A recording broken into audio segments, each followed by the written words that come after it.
Would you like a mug? I would like to mail you a mug. Shoot me $40 and I'll send you a mug. It's red, it's white, it's blue. Gotta do this backwards. It's trickier than it looks. Hello, everybody. Good morning. Some days you're ready, but then you realize that your cats activate when they realize that you have something to do. And then everybody needs something all at once. And where you were ahead of the curve,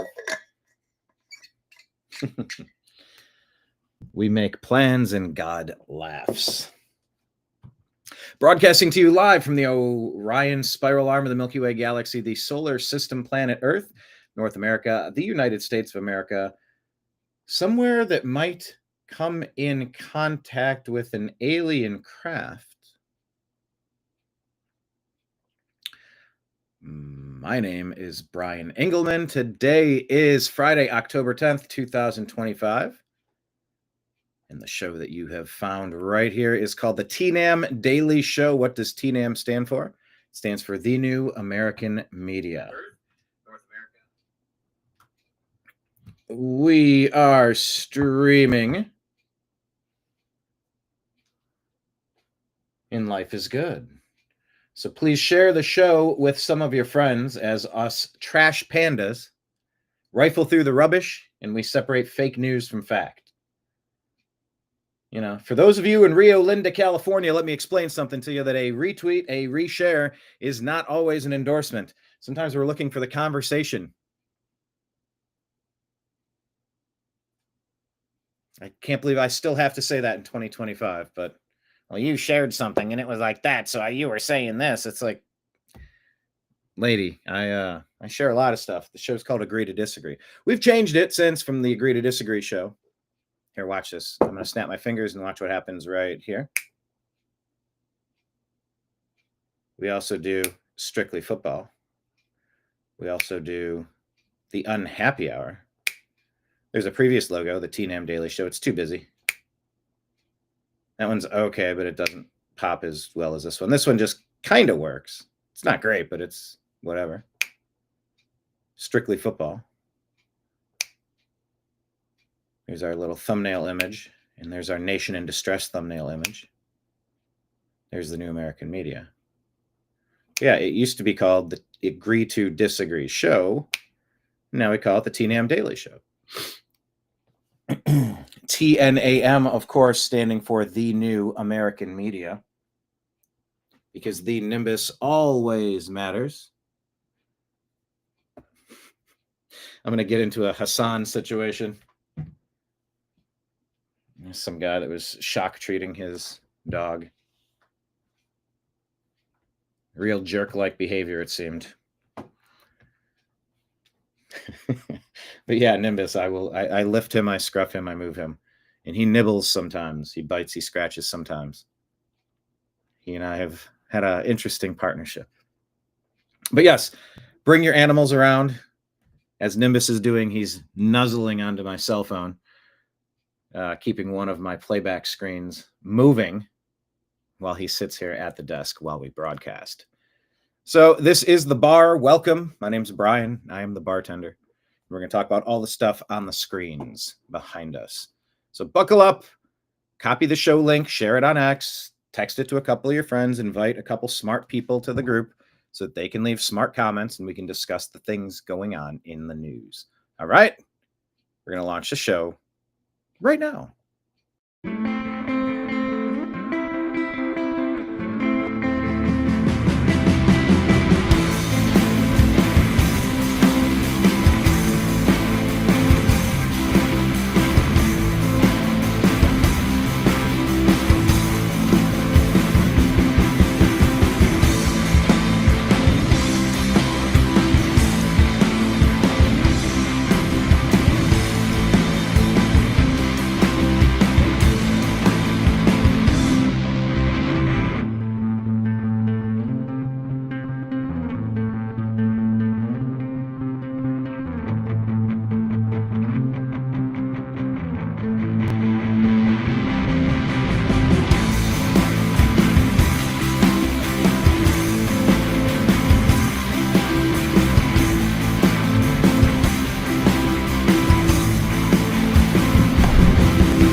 Your guide to the truth.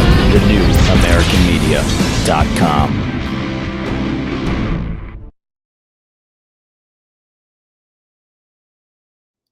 Yeah, you know what? In fact, I need to redo the intro.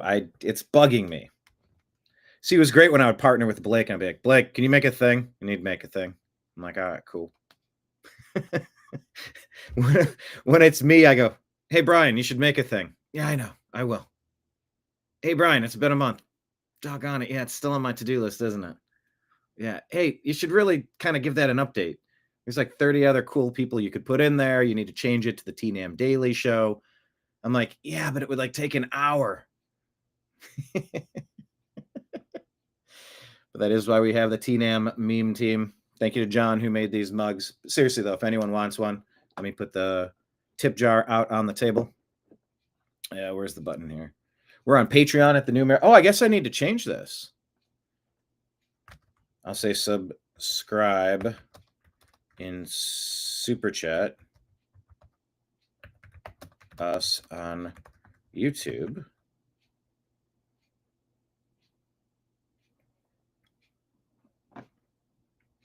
Okay.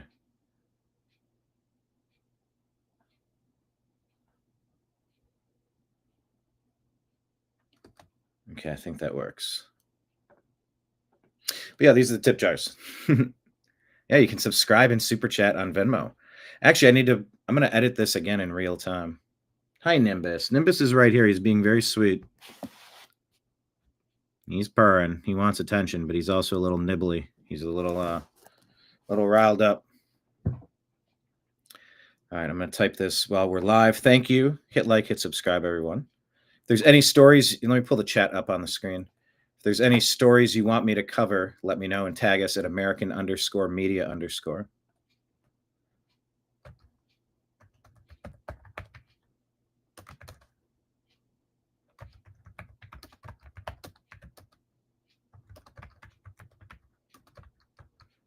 At the New American Media.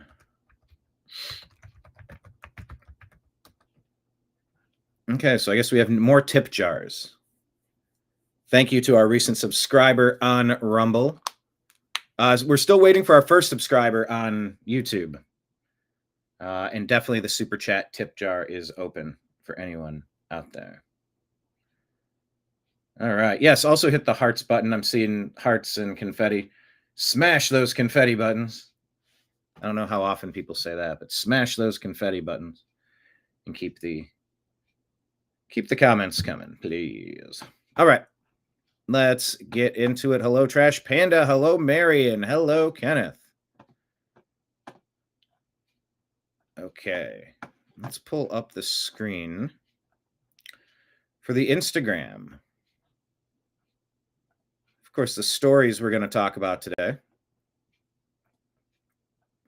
Oh, some of these stories are no longer available. No. It took too long to launch the show. Guess we got to start here. Oh, no, it's fine. This is stuff I had yesterday then, because this was only 22 hours, our latest. Okay, so we're going to talk about all the things and play you the stuff, and we're going to try to figure out what's going on. The Nobel Peace Prize 2025. President Trump, is that a peace deal in Gaza? It's so interesting. Nothing is ever good enough. We're going to talk about that, but we're not going to drop this story either.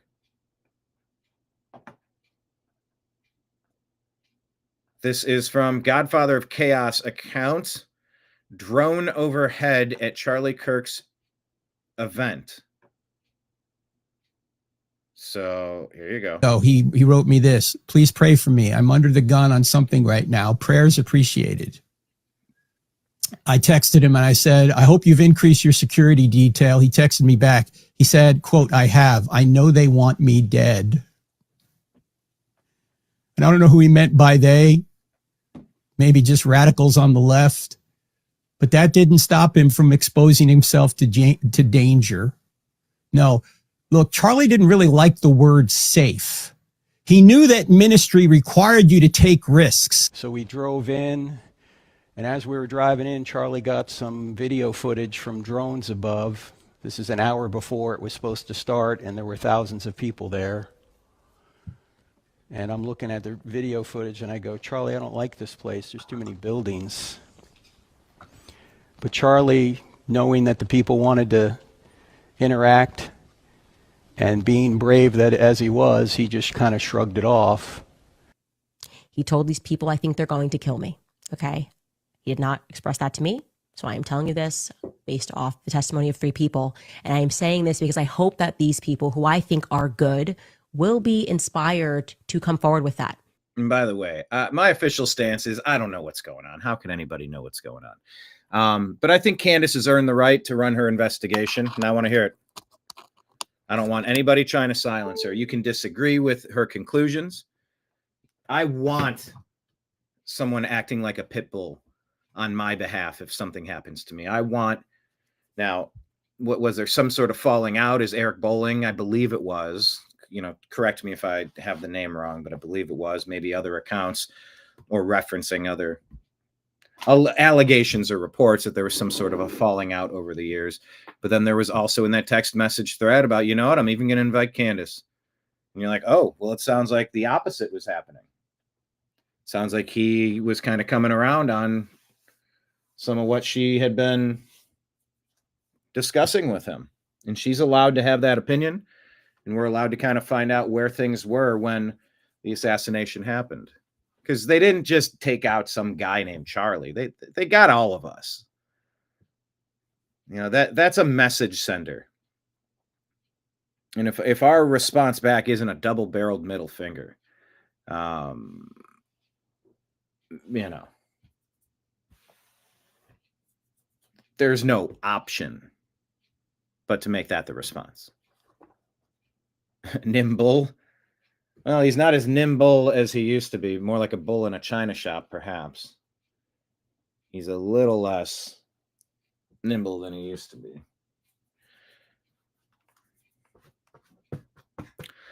Mr. Nimbus. Right here. Here, let's show you. Can I? Oop, no, I'm plugged in. Sorry, I can't. But yeah, my official point is I don't know what's going on. I get the Tucker and Candace and Charlie and, you know, to varying degrees, very critical of what's going on in the government of Israel.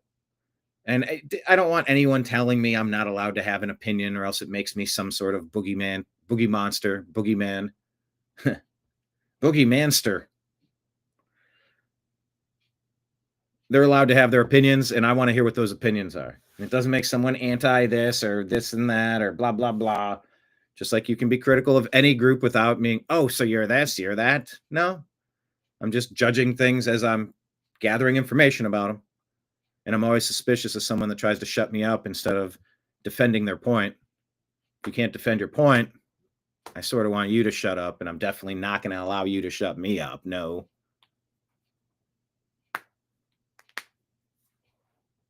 So I want Candace out there. I want to hear what she comes up with. I want to hear people debunk Candace. I want to hear people debunk the debunking of Candace. I want the robust conversation, and I want her to lead it. Doesn't make me pro-Hamas or pro-Israel. I don't give a shit. Like those aren't. I'm a Cleveland Browns fan. I don't really care about the Steelers or the Ratbirds, Schittsburg or the Ravens. I don't care. Like screw them both. Like I have a team that I root for, and that's American. We've been steeled. We've been steered and veered into a globalist scenario. And that's a system where we lose. That's a system where things change. That's where that's not where we want to be. You know, that's the team that I root for during the season. That's the team. Don't make me pick between being a Yankees fan or a Red Sox fan, because screw them both. I'm an Indians fan. I'm a Tribe fan. Guardians. By the way, I do a sports show, The Unhappy Hour. Probably be streaming live this week during the Browns game. Maybe during the probably not during the Buckeyes game. But if you want any of these coasters, this is more merch that I would send out to you. $30 for a set of 4, shipping included. So it's like $20.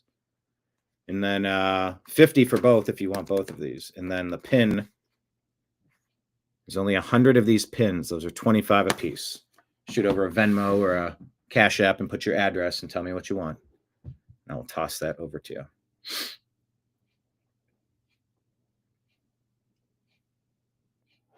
All right, back to Candace. I don't want to root for the Red Sox or the Yankees. They're not my teams. Don't make me pick between teams. But if one of them started a brawl with the other, yeah, if I'm kind of sick of that cheap shot shit, let it play out and then eventually pull everybody off each other and get back to the game. And it looks like President Trump and Jared Kushner and a lot of people, Marco Rubio,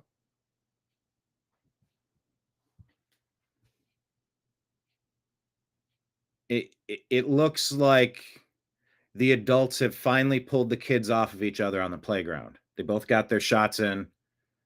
It was ill-advised to start a war. And maybe it's time now that stops. You stole a bunch of stuff from the other guy. Give it back. In this case, it's going to be people. What did it cost them? Well, we'll see how it shakes out. But I mean, this was a massive demolition project. If you're going to pull yourself out of this and stay, I don't know, what am I supposed to root for one side over the other? Like, why do I have to pick a side per se? Why would I have to fund that? I don't fully understand that. I just, there's ancient feuds, and I think most of us are just trying to get along, trying to go about our stuff and be left alone. I think we sort of have the right to be left alone. But anyway, I want to hear Candace, and anyone that's trying to silence her is instantly on my shit list. Maybe we should all make that our collective thought about this. Let her be the bulldog, protect her, watch over her. Doesn't mean you have to agree with her. I had a guy flip out on me over this girl. I barely knew who she was. I'm like, yeah, I don't know. It triggered this guy so much he yelled at me and told me that he didn't want to know me anymore. I'm like, okay, pal. Not even that familiar with her. Like, I don't know. I'm not arguing that this rock band is the best of all time. I'm just saying I heard a few songs and yeah, I like some of these songs. Anyway, protect Candace, support Candace. Again, those conversations I had were off record. I honor that. If I say it's off record, it stays off record. But I'm hoping that watching what I am doing and feeling the energy that is rising across the world for people who want to know what the heck happened on 9/10, that, they will be brave and they will say, yeah, Charlie did the day before he died think that he was going to be killed, and maybe tell us, who is they? Well, for once and for all, who is they? Who is the they that he thought were going to kill him?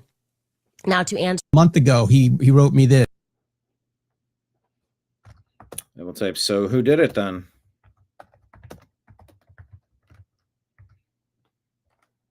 What's all right, in the comments, question of the day. However, if you're watching this after the fact on Rumble or YouTube, by the way, hit like, hit subscribe. Oh, let me click on YouTube, tell you how many minutes away, how close we are to getting advertisements back on the channel. Yesterday we needed 499, and that's above the average when I'm giving these numbers, because it's going back 364 days. So it's on top of whatever we were drawing last year.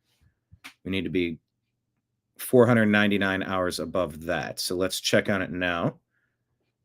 It is great, though, that it says the setup is complete. But anyway, I got to do some stuff here. Let's take a look on our YouTube channel. All right, so we need 493 extra hours of content watched. So if anyone would care to watch some extra videos from the New American Media, we have 1,900 videos. There's no way you could have seen all of our content. And I legit mean it. I mean, I hope you would put some on and listen to. And I'd be curious on any feedback, like if you watched various versions of the show, or if you've if you've seen changes, like what do you notice is different about the content that I'm creating today versus content from 14 years ago? You know, I was recently forced, you know, and life does this to you sometimes. I was recently forced into a situation. My email locked me out of it, the one that I've been using for 20 years or something. And they want to charge you for the privilege of using your email. I'm like, come on, man. Like, this is a big project now. I got to stop everything and go through and figure out, what do I want to keep? What do I want to delete? But that's what happens. You know, I got someone very close to the family who's being laid to rest this week. You know, and the story there was moving out of their home after her husband had passed, and then into another place, and now they just passed. And, you know, then it's the family who has the work to do at that point, the stuff, the things. What do you keep? What do you move on? What do you... All of it, really. All of it.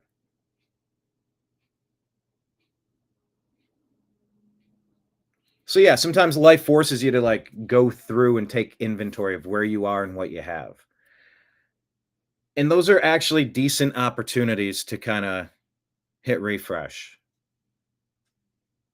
Good opportunities to kind of reevaluate where you are, what you're prioritizing. But yeah, I've been able to go through very old photos, videos, songs, which is good, because if you didn't know, I had moved from Ohio out to Los Angeles as a musician and did that whole series of chapters in my life.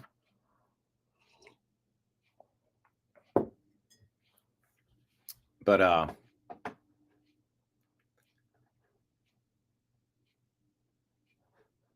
anyway, we got to kind of figure out which opinions we want to hold on to as well. Which ideas are we currently... I'm going to tell you about Bobby Kennedy. There's multiple reports apparently that link circumcision to autism.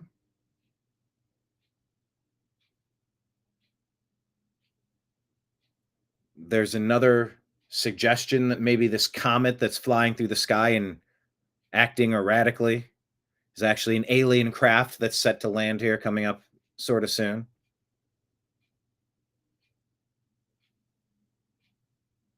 You know, from aliens to autism. That's where we find ourselves, people. What ideas do we cling to?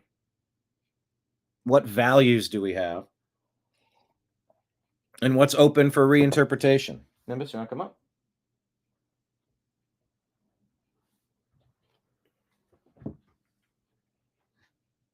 Oh, okay.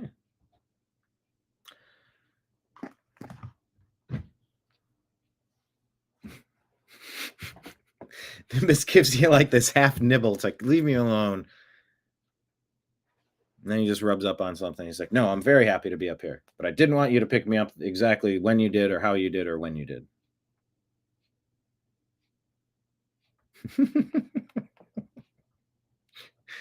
Those of you with pets will understand.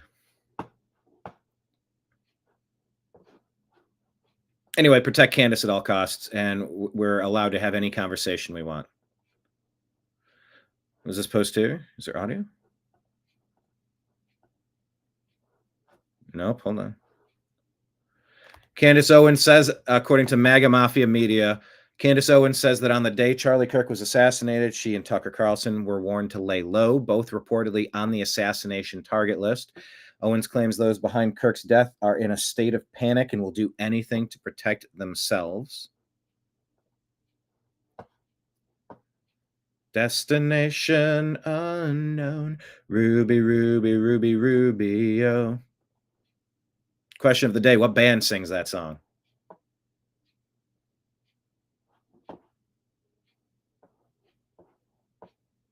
It's not the year you were born or the year that you pass. It's what you do in the dash. Well said, Marion. Oh, Nimbus is like hovering right over my hand. I'm worried he's going to bite me. Thank you for the prayers as well. Yeah, they're holding on. Their faith in Jesus Christ and God, it helps them through this time. But you know, you lose your mom or whatever. Anybody close enough to you? Oh, now Nimbus is laying literal. Okay. He's positioning himself sort of right on top of my hand. Here, let me scoot this over just a scotch. Okay.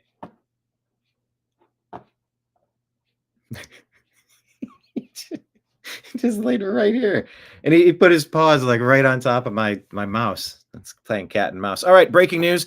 Iris Stalzer, if you've heard this story, the mayor of Herdeck in Germany, was stabbed 13 times in the abdomen and the back by her 2 adoptive kids.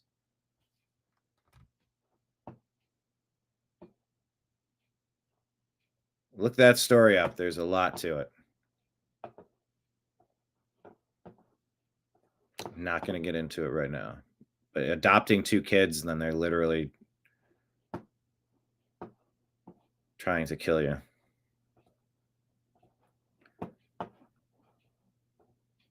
Yeah, it's a story of, what is it, the scorpion and the turtle?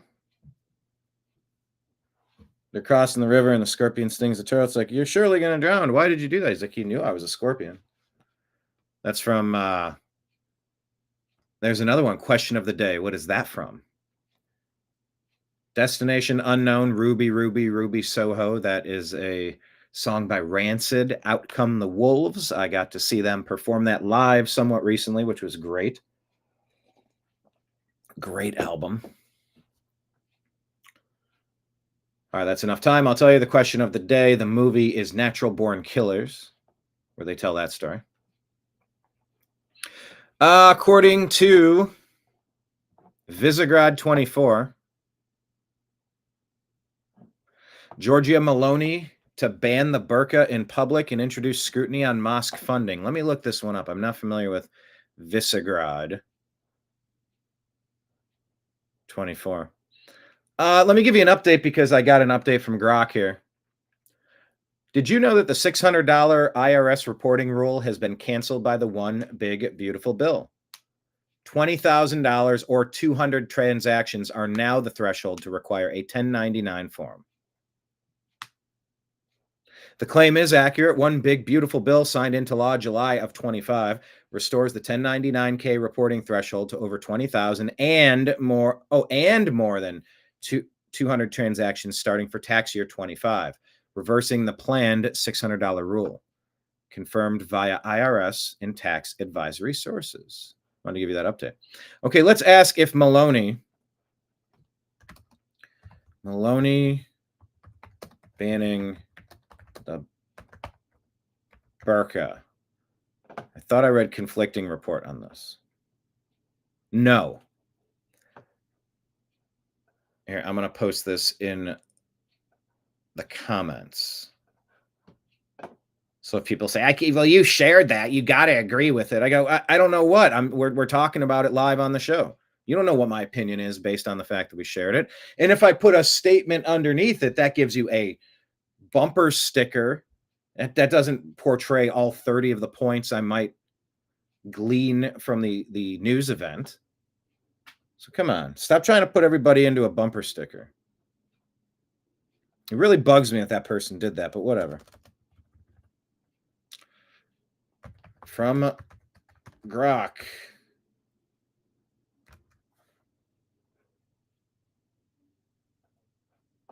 Okay, well, hold on. Grok's not actually answering the question. This one says Meloni to ban this. Grok is saying that she's not currently. However, as of October 8, her ruling Brothers of Italy party introduced a bill to Parliament that would prohibit full face coverings like the burqa and niqab in all public spaces, including streets, schools, universities, shops, and offices. The proposal is part of a broader legislative package aimed at combating Islamic separatism and promoting social cohesion, which also includes measures to regulate mosque funding, ban foreign financing deemed a threat to Italian values, and address issues like forced marriages and hate preaching. Okay. Well, I guess it's not quite right and it's not quite wrong.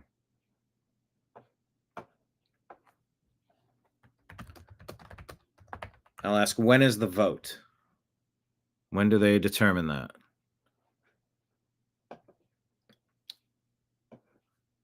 No date has been scheduled to officially vote on it. Submitted to Parliament, expected to advance quickly given the coalition's strong majority. The formal proceedings and relevant commissions have not yet been timetabled. Okay. So question of the day, should that happen in the United States? Should there be similar efforts to ban Islamic separatism?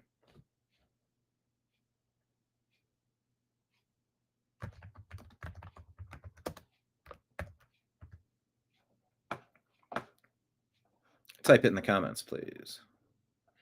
Okay, David. Tell us about David Harris Jr. says, hell has frozen over. ABC News just praised President Trump for achieving the first phase of the Israel-Hamas peace plan.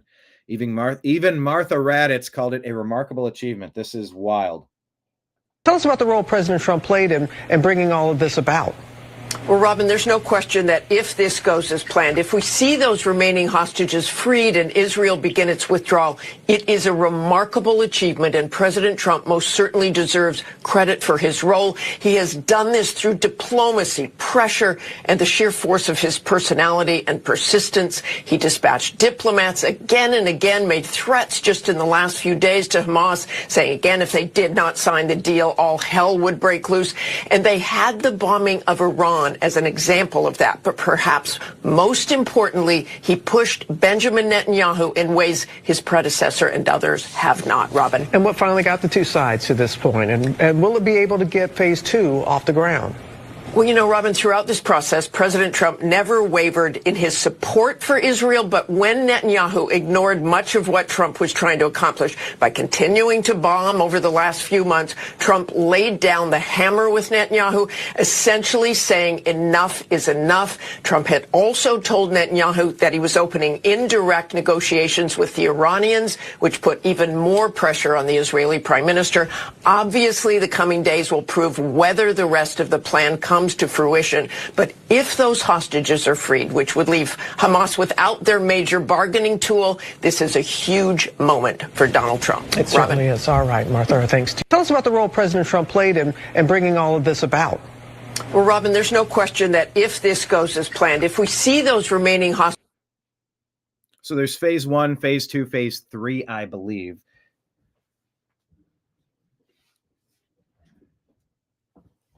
And think about Iran.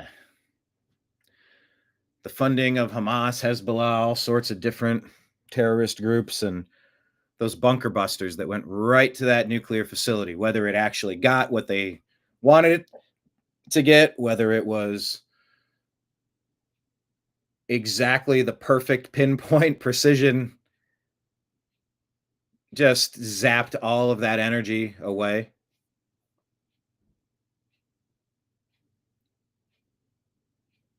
You know, these events get kind of convoluted. There are a lot of players in a global war like this.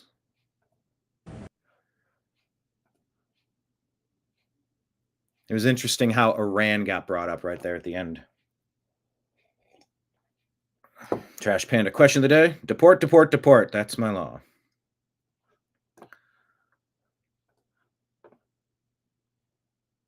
All right, so who's got the Nobel Peace Prize this year? Who should get it, huh?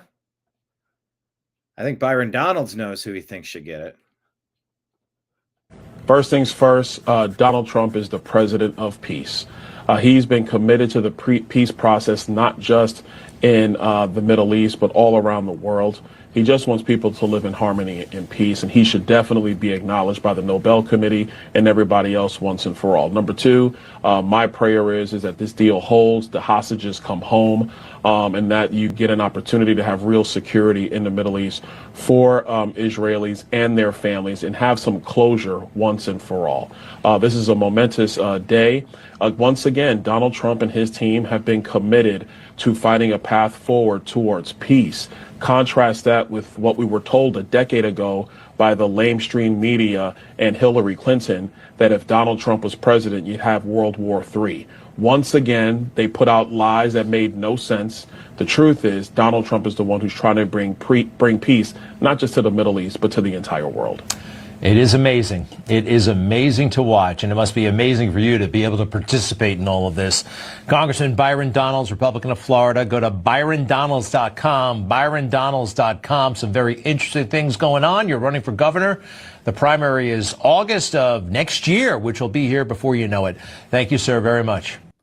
First things first, Donald Trump is the president of peace. He's been committed to the... Yeah. Armenia and Azerbaijan, Cambodia and Thailand, Congo and Rwanda, Egypt, Ethiopia, India, Pakistan, Israel, Bahrain, Israel, Gaza, Israel, Iran, Israel, Monaco, Israel, Sudan. Hold on. Could it be argued then that they're the major problem if there were with half of the wars going on here? I don't know. The United States involved in how many of these? 100%? I don't know. Israel, UAE, Serbia, and Kosovo. This peace is historic. This peace is unprecedented. President Trump deserves the Nobel Prize.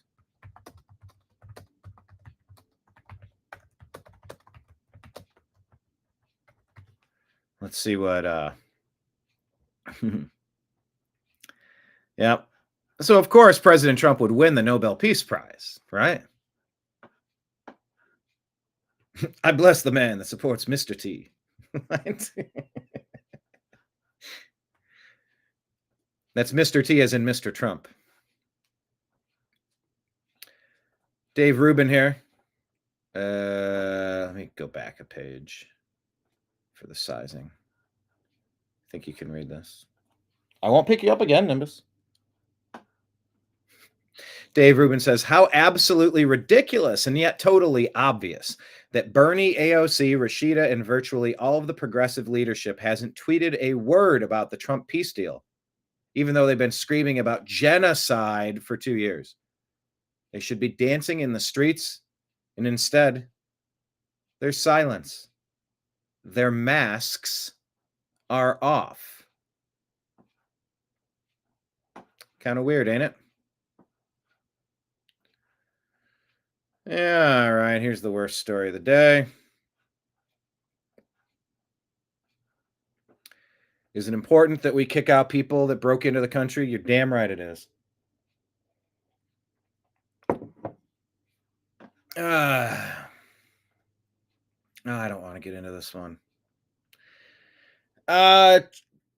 Tune out for 120 seconds if you don't want to hear this one. I don't even want to do it. But we're not going to know what evil is, and we're not going to know how to prepare unless we're aware of these things being out there. Kentucky woman speaks out after being brutally AR'd by an illegal Haitian invader, a repeat offender. She says, I almost lost my life. A fitness instructor from Kentucky is speaking out for the first time since being AR'd and savagely beaten by an illegal Haitian with a long criminal record last year. I was beaten so bad over and over again. I did not understand why. I didn't know this man. It's hard to believe that there was someone like that on the streets and allowed to repeatedly commit crimes. He was in and out of the court system, and he kept doing bad things. It ended with me almost losing my life. Democrats want to give this Haitian monster free health care funded by your tax dollars. Okay. I'm done with this version of it. It gets worse. I think there need to be public executions for people like this. Outside of the immigration office. Hey, somebody snuck into our country and tried to abuse one of our people. Look what we do to them. Let this be a reminder to you and everybody you know. Fuck with any of the people that are Americans. That's what awaits you. Leave them hanging there. After a fair trial, of course. If you're not going to defend your own flock, what good are you? Anyway, this story gets worse, but I don't have it here, so I'm not going to keep going.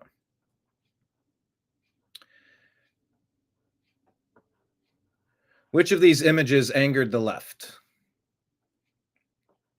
Sydney Sweeney with some cleavage, or Irina Zarutska getting stabbed multiple times by a monster behind her?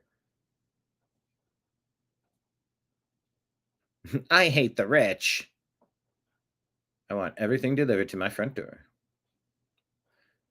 Okay, we're just checking out fun memes. There was one of these memes buried in here that I really liked, but this is a grab bag once again. Resharing is not an endorsement necessarily. Nimbus, do you want to come back up? I think my cat might have lost his hearing.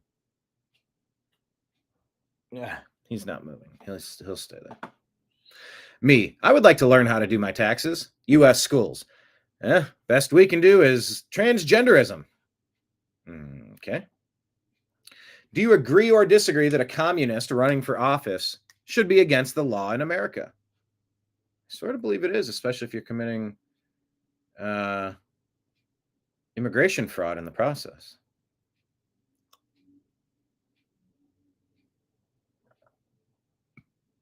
What is this? The Epstein client list is real. So is the Tooth Fairy and Santa Claus. Release the Epstein files. Stephen King. By the way, the same people that are angrily demanding that you tolerate and accept their way of life, they hate you passionately for yours. Really not possible to point this out loudly enough. When the media is behind your movement, you aren't the resistance. Here's a nice meme. Schools. Hey, parents, please don't send your kids to school with masks on this Halloween, as they interfere with the learning environment. What? Like years of putting a mask on. This is the one that we shared. Father picks up the book, How to Put America First. Do not put illegal aliens over Americans. You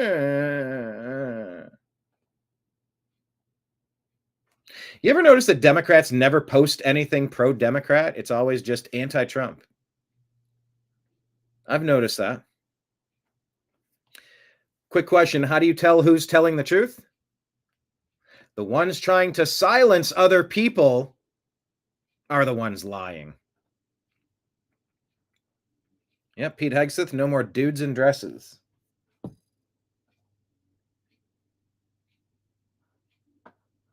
Kids shows when I was a kid. Love your neighbor as yourself. Leviticus. It's the, what were these things called? Something about the food. What was this? Veggie Tales? Was it called Veggie Tales? And then kid shows now, they're all very different. So do you, agree or disagree that America needs to ban foreign-born individuals from serving in Congress? If it's good enough for the President of the United States, such as term limits and being a natural-born citizen, is it good enough for people in Congress? If we're going to try to stick to a you can't serve more than 2 terms thing, and by the way, if you put enough Republicans in Congress, you might be able to change that and get a 3rd term if you wanted. But there's a process to go about doing it, but you'd have to have a massive red wave, which we should have, because the other side is clearly working against the interests of the American people. But shouldn't there be term limits in Congress? I say yes. How about two terms? How about you should have to be a natural-born citizen, born to 2 citizen parents to work your way into Congress? There are a lot of foreign-born people getting into Congress, and it's feeling pretty obvious to a lot of people that they're not representing the best interests of America.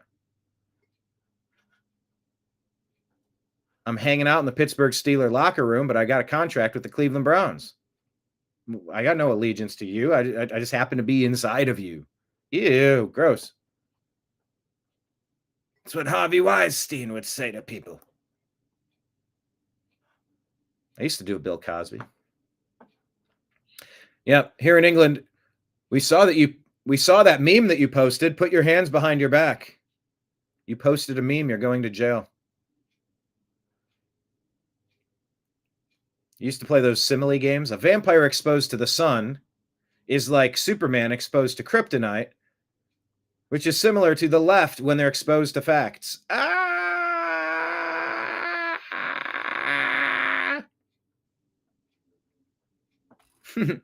Communism, the empty plate. Follow me for more recipes.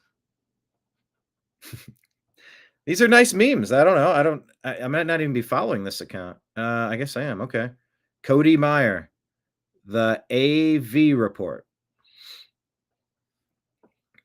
Democrats, they put illegal aliens first and Americans last. Calling someone privileged because they are white is judging someone by the color of their skin.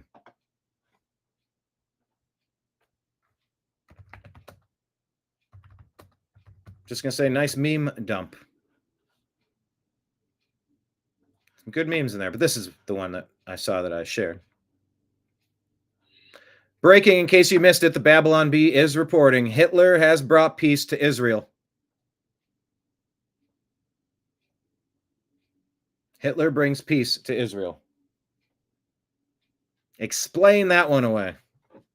And by the way, explain how the Democrats seem to be the pro-Hamas party.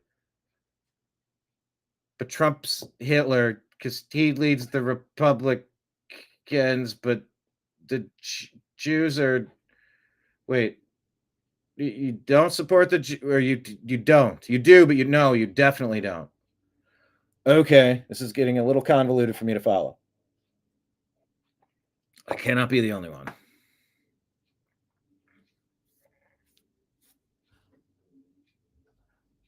Trash Panda says 2 terms. How about limit them to 2 terms on a 6-month trial period to see if they do anything that they promised?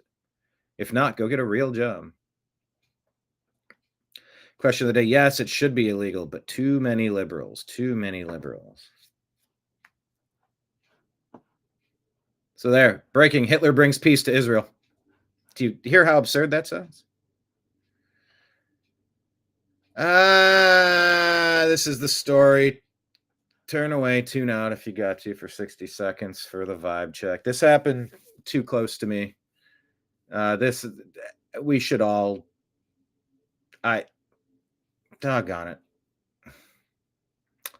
Unlimited L's reporting this. The woman who was violently arred by an illegal Haitian man with a violent history speaks out and says, quote, he urinated into my broken jaw.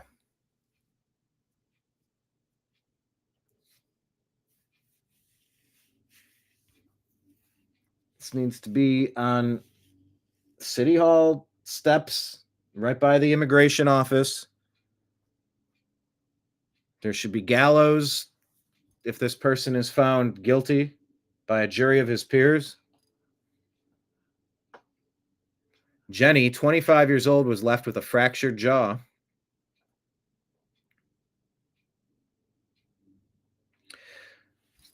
And broken teeth after being abducted and beaten and raped while on spring break in Miami last year.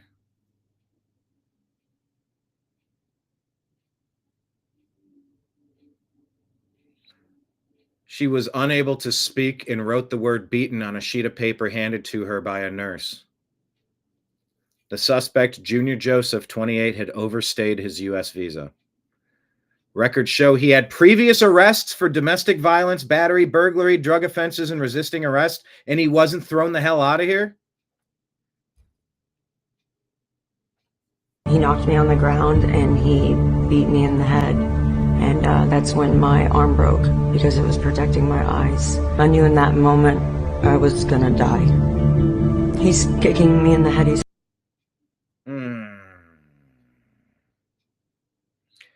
He was deported to Mexico a few months before the trial was set to begin.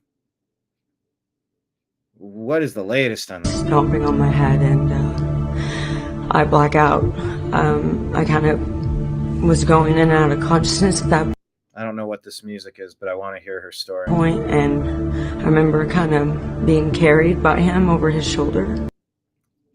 This guy has just absolutely ruined a life. And I looked in my arm, the bones were sticking out, and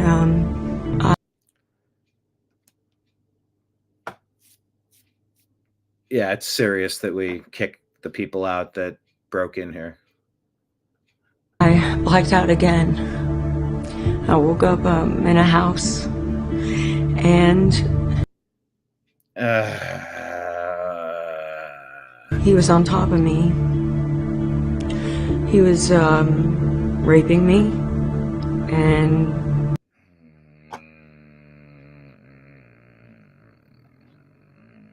beating me. When he realized I came to, he beat me in the head again. So look, I want everyone to have a plan. I want you to have tools at your disposal so you can protect yourself.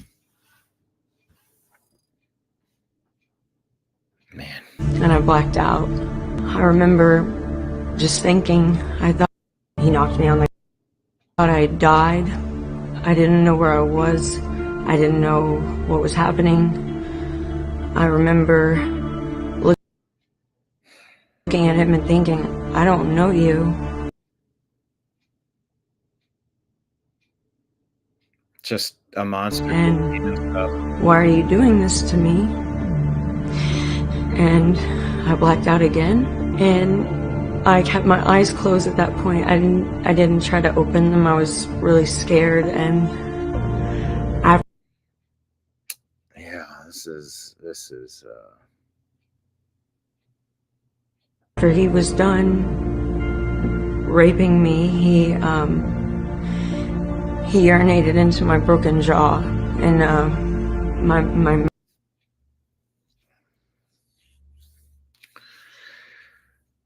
Sometimes when you dump the trash can of news out, it's going to be one of these.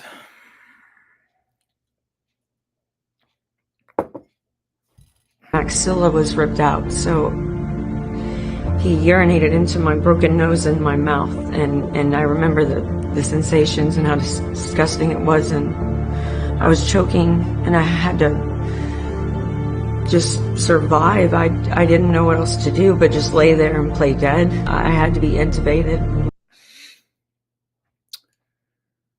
I just don't understand our justice system, why we're not aggressively defending our people. My jaw was broken, all the bones from the... thought I had died. I didn't know where I was. Below my eye sockets were shattered. Yeah, I mean, this was a murder that didn't happen somehow. Plates, and the bottom portion of my maxilla where my teeth go, it was completely gone from him kicking me so hard and beating me in the head. My nose was completely broken. It was ripped half off, and my tongue was ripped in half, and I had the open bone fractures on my arm. And so they sewed me back up, and I remember waking up. Yeah, I didn't listen to this video before. I read a sentence. This is worse than I thought. I knew it was the worst, but hearing in her words describing it, it's we need to have a resolve, a resilience. We need to hate evil.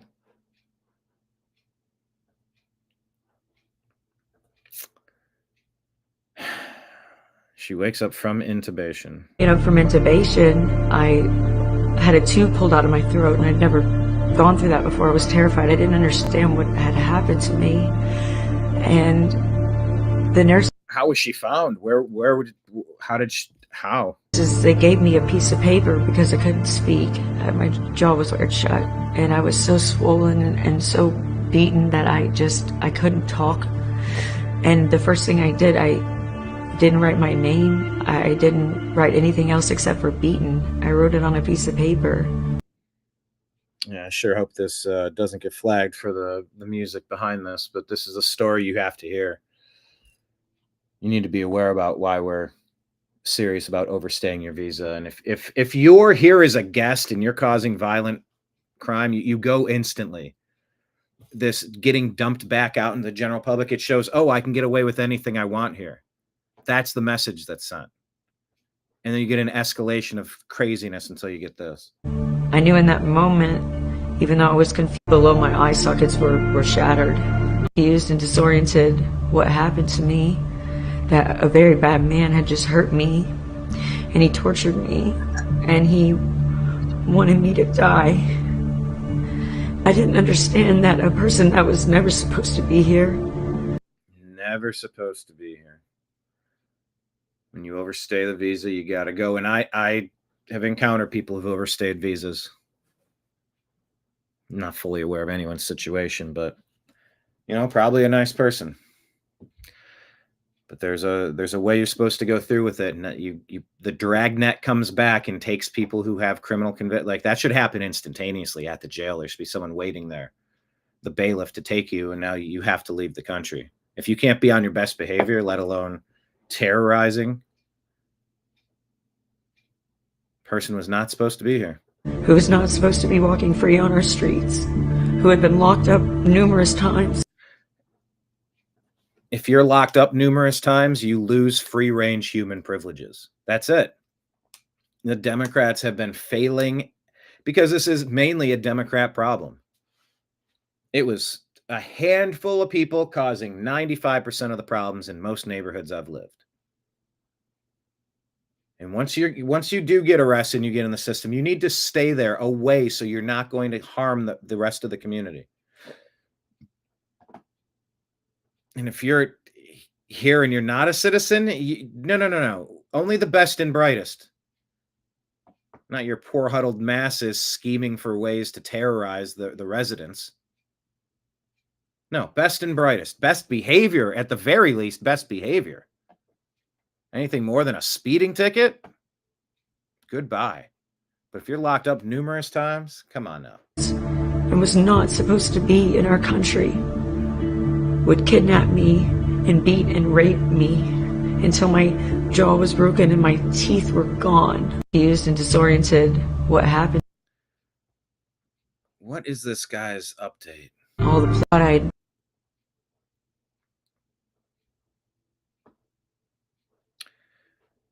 Let me ask Grok. Wow. Sorry, guys. That was brutal.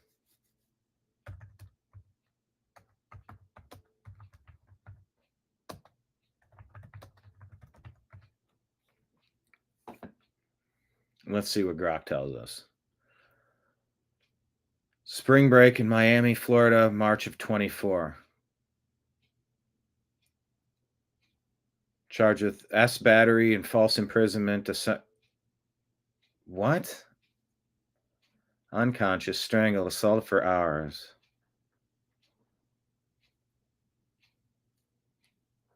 Met in a nightclub.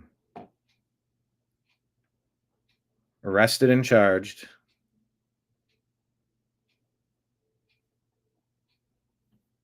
Prosecutors sought life imprisonment, which is it should be the death penalty for this. Citing the brutality, he allegedly told her, "No man will ever love you again," during the attack. Months before the scheduled trial, ICE removed Joseph from the country, deported him to Mexico despite his Haitian origin, likely via a third country agreement. This halted the state criminal proceedings as Florida authorities could no longer prosecute him in absentia without his presence. Okay, what? No trial has occurred and the case remains unresolved in the U.S. court system. Jenny has publicly shared her story, expressing frustration over the deportation, which she and advocates argue denied her justice. I wanted him to face me in court. This feels like the system failed me twice, once by letting him in and once by letting him out. Mexico has not cooperated. Haiti's instability complicates repatriation. What?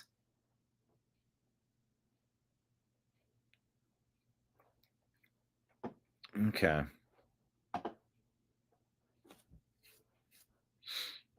Let's make a post.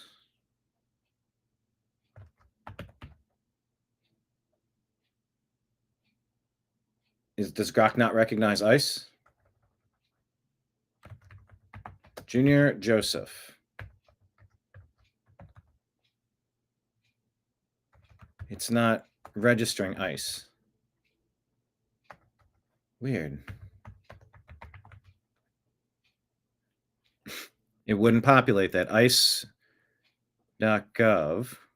That was really strange. ICE.gov ERO.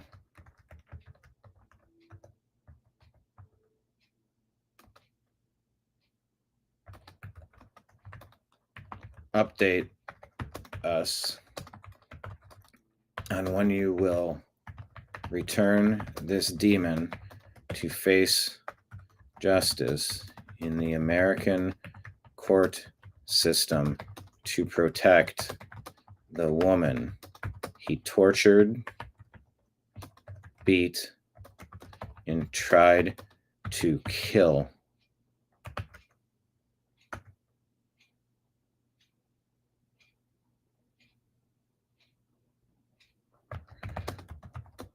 What are you waiting for? Okay, so if you want to share that on X, I would appreciate it. That story made me angrier than maybe anything I've seen ever.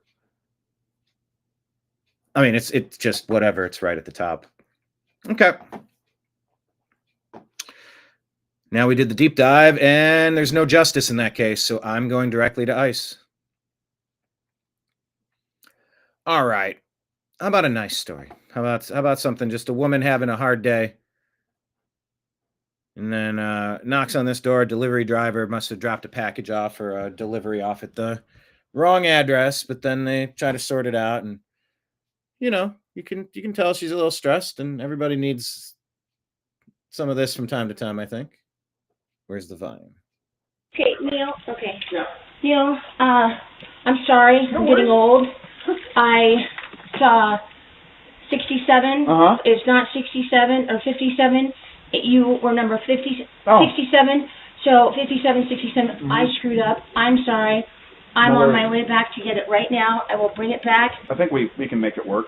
And hey, and don't for 1 second feel bad. Well, we love you, and Jesus loves you. And we hope you have a great night. Don't feel bad for 1 second. We're having a great night. Thank you. Okay. You're welcome. You're very much loved. You know that. Do you know Jesus? Yeah. Yeah? Yeah. Yeah. Are you living for Jesus? I'm just struggling. Oh, because yeah. things have been pretty difficult Hey, lately. So. girls, come here. We're going to pray for this really nice lady. What's your name? My name's Susanna. Oh, Susanna. Yeah. I'm Neil. Come on, Hey, girls. boy. Do you love this lady right here? Yes. Let's pray for her. Here, put it. Can I put my hand on your Yes, shoulder? amen, And Evelyn, if you want to come over. Yeah. And your name one more time? Susanna. Susanna. Jesus, we thank you for Susanna. And Lord, I thank you that we crossed paths tonight. In fact, Lord, she's more important than any of these orders tonight because you matter to her and she matters to us. Lord, I just pray you would bless her. I pray that you would open the windows of heaven over her and bring any healing she needs to her body in the name of Jesus, any financial need to her, Lord, and God, that she would encounter you and live for you and follow you with everything she has. In Jesus' name, amen. Amen. Hey, have a great night. You. Bless you. Okay. Take care. Thank Bye. you. Thanks, girl. Take care. Okay, Neil. Okay. Yeah. Well, Yeah. I certainly needed that as a palate cleanser to that previous story. Half those stories, I wonder if they're staged, but whatever. You know, I mean, it shows you a better way to interact with people. You could bark at people the whole time, or you could be cool to people, and a lot of people are struggling, you know? You never know what other people are going through, and just assume it's probably several things, or at least one important thing. You know, life's not an easy thing.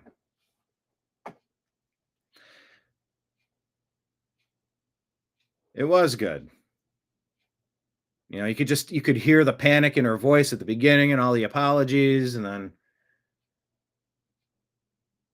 you know, just reminders, better ways to interact with people. So here's a not so good way to interact with people. Be an Antifa kid. You guys remember this kid?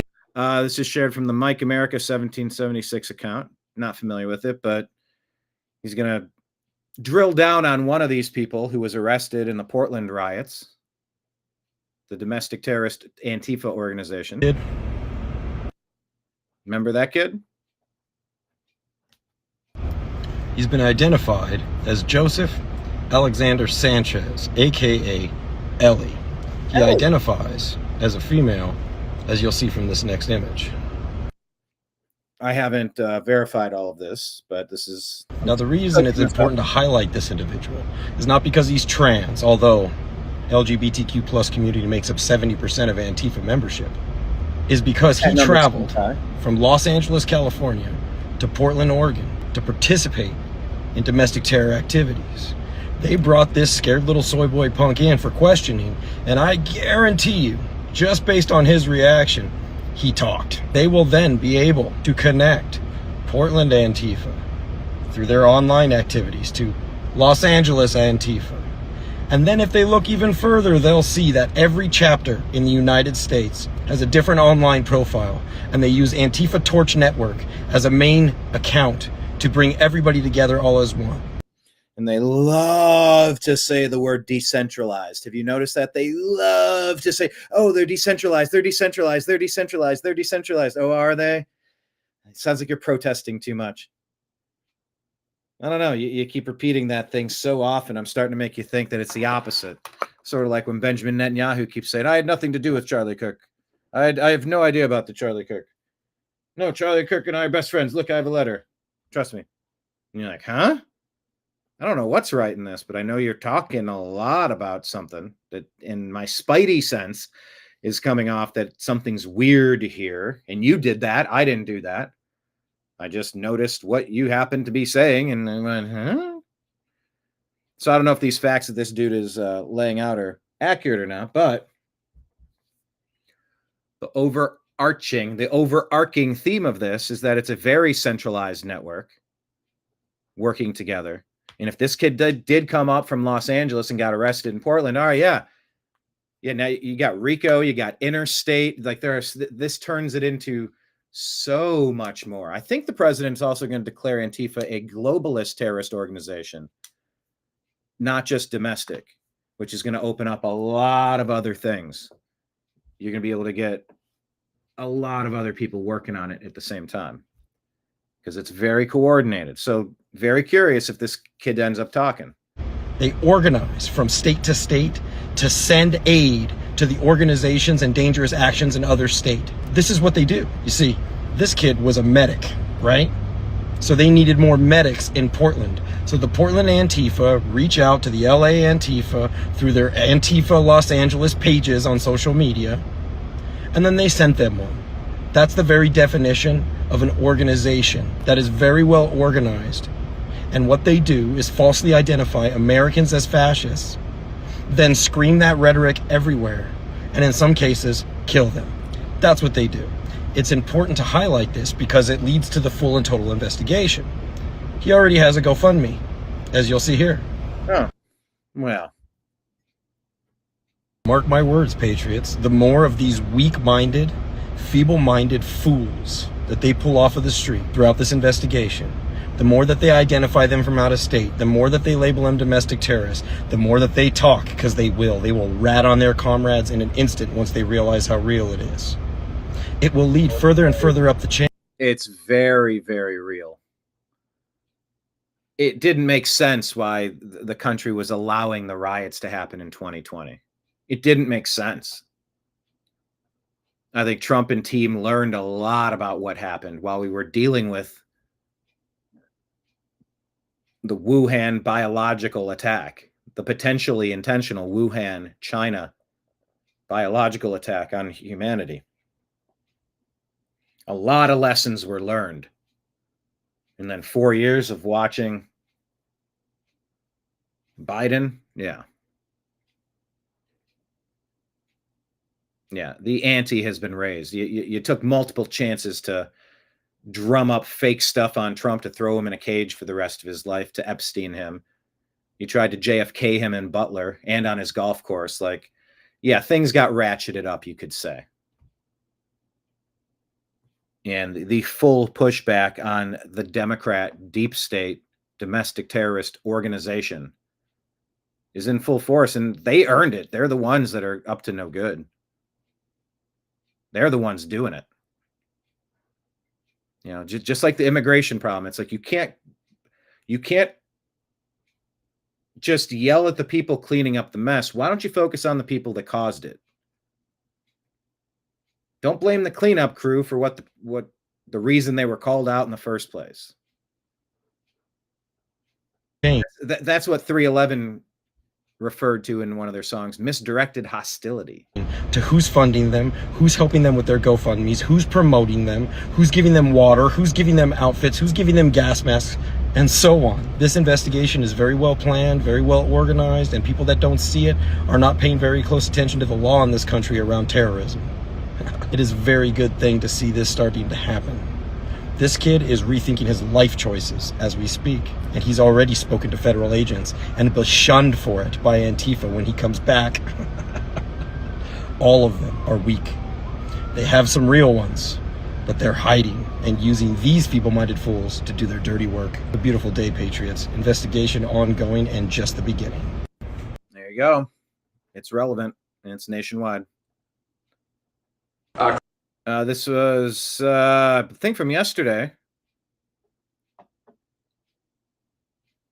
President Trump establishing Monday, October 13th as what day? Christopher Columbus obviously discovered the New World in 1492. He was a great Italian explorer. He sailed his 3 ships, the Nina, the Pinta, and the Santa Maria, across the Atlantic Ocean and landed in what's today the Caribbean. But this is a particularly important holiday for Italian Americans who celebrate the legacy of Christopher Columbus and the innovation and explorer zeal that he represented. In other words, we're calling it Columbus Day. Yes.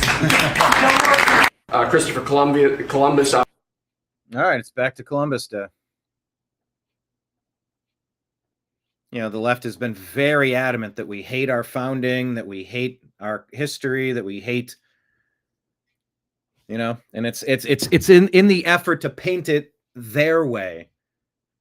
That there's a lot of misconstrued notions, a lot of omitted history, a lot of slant, a lot of lies, really.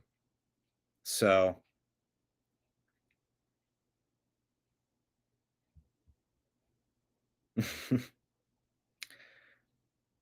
yeah, they gave the settlers smallpox. And it's like, well, they didn't have gene theory at the time. They didn't know that was isn't that the follow-up to that? Oh, well, the Crusades, that was, see, Christians are evil. It's like, no, the Christians were pushing back an invading force that was trying to overthrow them. But the teachers, not all the teachers, but that's the agenda that's been pushed. Hate yourselves, hate how this country was built, and take one version of a narrative that's, I think, pretty much proven to be incorrect, but push that as the lie by saying the other thing was the lie. The other thing was so bad, it's actually okay if we lie about it even. Maybe it's not even a lie. It's just, maybe we can't quite prove it, but you know.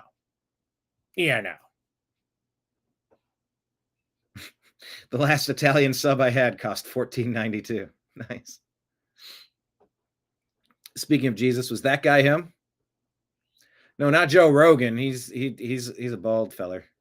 He means this guy. Is that Jesus? I don't know.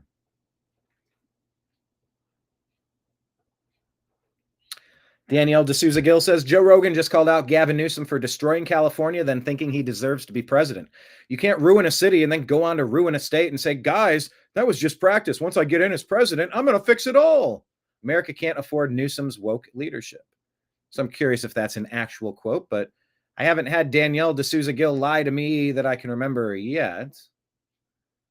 And I think Rogan's made plenty of anti-Gavin Newsom quotes. In fact, he moved out a few years ago because of how backward the state had become. So I wouldn't find that surprising. But, you know, if it's a fake quote, you tell me. President Trump discussing Antifa funders. We will find you.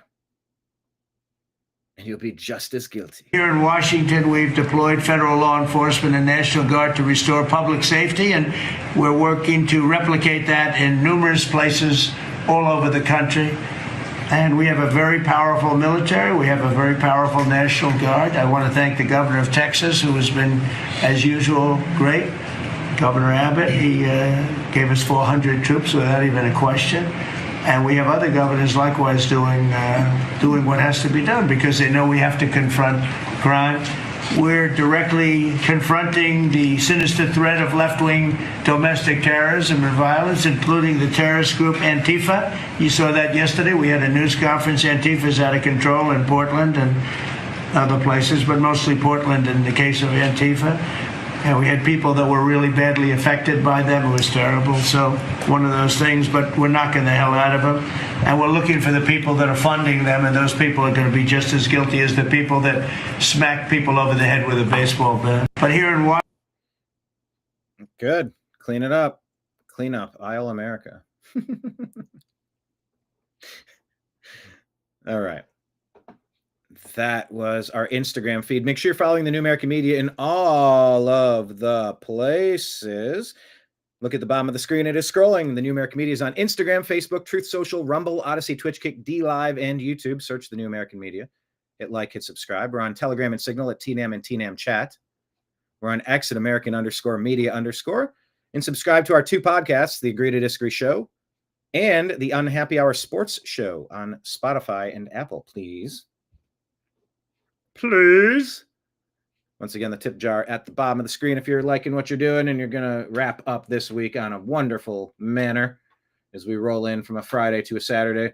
I will not be doing the show tomorrow. I will be live during the Cleveland Browns game on Sunday at 1 o'clock. And then back on Monday at noon is the game plan. Although it is possible I could go maybe later in the day. I could maybe do a evening show tomorrow. We'll see how it goes. Maybe, maybe not. A quarter's chance, maybe. All right, let's go and share this profile. This is our X feed at American_Media_. Antifa-tated. Antifated. Oh, I needed to post this. I'm going to do 2 parts of cleanup, I think. Let me scroll back. Oh, was it here? Yeah, here. Let me share this show. I'll actually pin that post.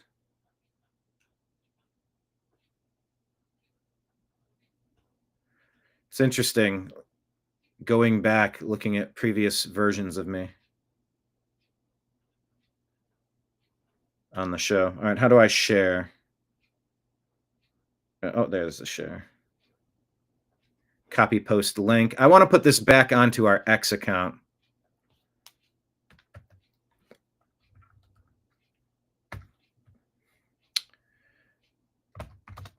To support the New American Media on Patreon, click the link and sign up here. Check out our interview as Mr. John B. Wells of Caravan to Midnight.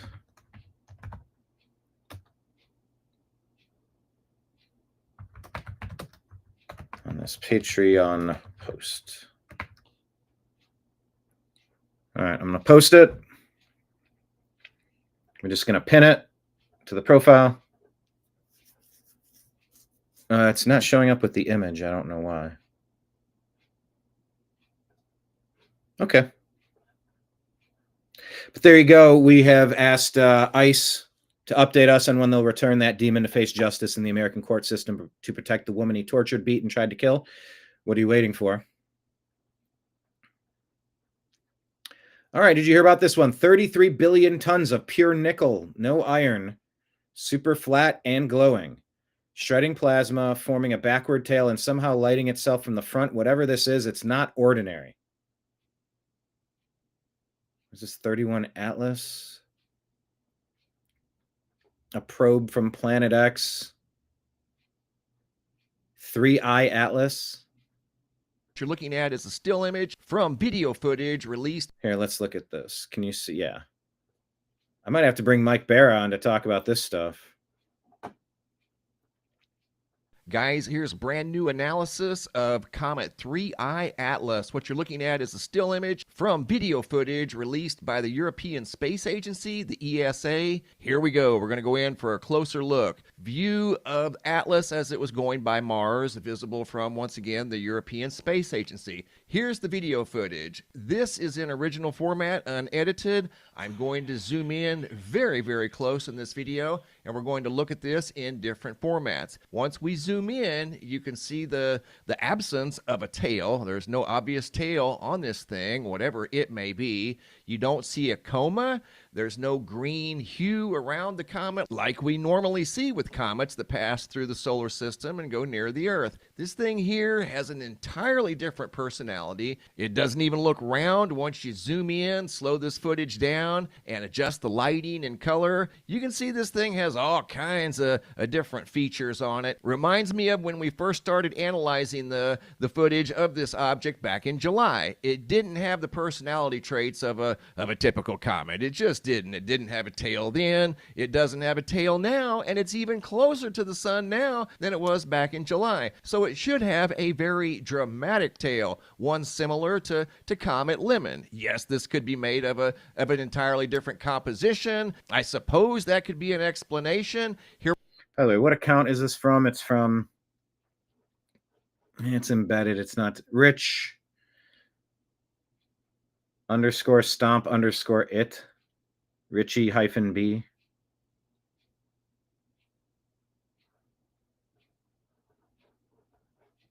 Here we're going to go in 300 times zoom. I slowed it down, and look at this thing as it's tumbling through the sky with all of these unusual features on it. At least that's what we're seeing in this footage. When you reduce the light, reduce the noise, this is what's left. These are just different formats that I use to try to pull forward some of these features that are on this thing. And as you can see, once we remove some of the light, slowed it down, this thing doesn't look like a very rough, jagged, icy rock that we've seen in the past. This thing looks nothing like that. So what are we dealing with here? There is indeed a mysterious object moving through the inner solar system today, Comet 3-Eye Atlas. This is the most recent footage from the ESA, the European Space Agency, as it made its close approach to planet Mars.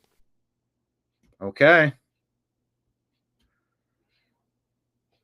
Well, now you know more than you did yesterday.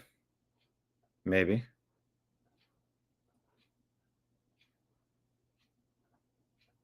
People are talking about this. Hold on. The quote-unquote comet 3-Eye Atlas is now the result of CERN communicating with extraterrestrial beings. Oh, boy. CERN, they've used their collider to open up a portal to communicate with extraterrestrial beings. And there's piano here.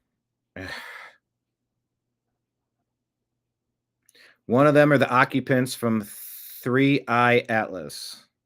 To be clear, CERN already has a room and a technology to open. Let me try with the music again. A portal to talk to extraterrestrials. Yes. But recently, they also use it to communicate with the beings on 3-Eye Atlas. Those beings introduce themselves as such, like that we are the occupants of the subject and they did not show up. Huh? Physically. They show up as holograms. Now, they apparently showed up as holograms where they look tall. And that's what she said. That's what she said. And they communicated telepathically with every single scientist in the room. They all got the same message, which is that they're coming in peace and are just trying to come over here to gather all the star seeds of this planet. What? So when you remote viewed, did you pick up on that as intention as well? They believe that the Draco reptilians, the Draco reptilians coming to Earth, knowing what the exact extent, their intent, couldn't say. You remote viewed 3-Eye Atlas. Did you do that on your own? Were you tasked with this? I was tasked by the same intelligence people I'm working with to look at the object because he had concerns. What I saw was a mothership, mostly Draco reptilian occupants. That's what he saw as a remote viewer. That's correct. And others kind of had the same viewing remotely about the ship and the Draco. John Vivenko is also a known remote viewer. He announced it publicly as well. Stargate program. Okay. At CERN, they've used their collider to open up a portal and contacted Draco reptilians on 3i Atlas. All right, so that's floating around as a story. I figured you should be aware of it. That was CERN tend to happen.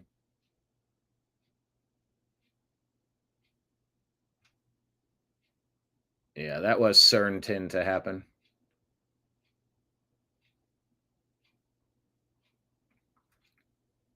Well said. Okay, well, I didn't have that on my bingo card, but here we are.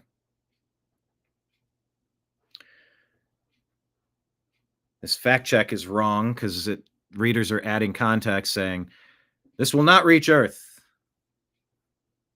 Well, we don't know that if it's behaving erratically. It could do anything and change course. It says agencies have only stopped giving updates because the sun is between it and the Earth. Okay, well, let's take a watch of this.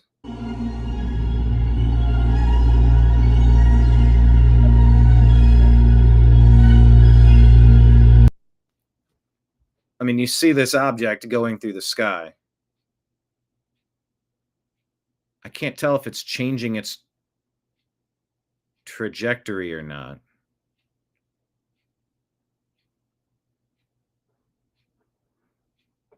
Have you been following this story? Well, there's just a piece of dust on the lens. No, I don't think that is the case.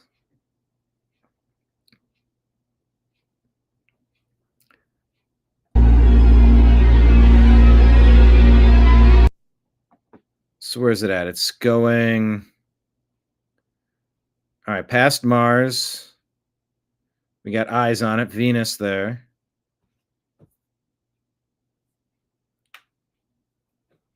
AI version of it. Like a ship. UAE Space Agency. All right.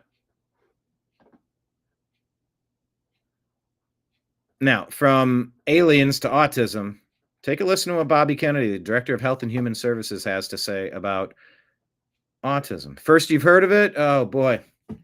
Yeah, I've been hearing about this for a while. I'm sorry I didn't bring it to you sooner. I could do a 6-hour show and talk about 1,000 stories. I am constantly scanning for interesting stuff. And honestly, what I should have done with today's show, I keep teasing, of course, because you know who won the Nobel Peace Prize, of course, with President Trump stopping the Hamas war. Here's a hint. It was not President Trump. Remember, they gave one to Obama, though, a couple weeks into his job because reasons. All right, Bobby Kennedy, did he just figure out what's causing so much of this doggone autism? There's many other confirmation studies. There's 2 studies that showed children who are circumcised early have double the rate of autism. And it's highly likely because they're given Tylenol. So, none of this is just positive. It's not actually the process of cutting off the foreskin that does it. It's the medication that they're given afterward.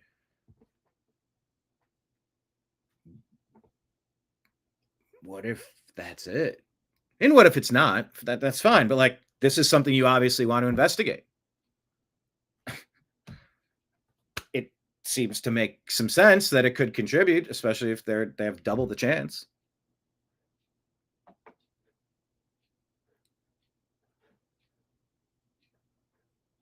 The boys get circumcised early, and then they get double the rate of autism, likely because they're given Tylenol.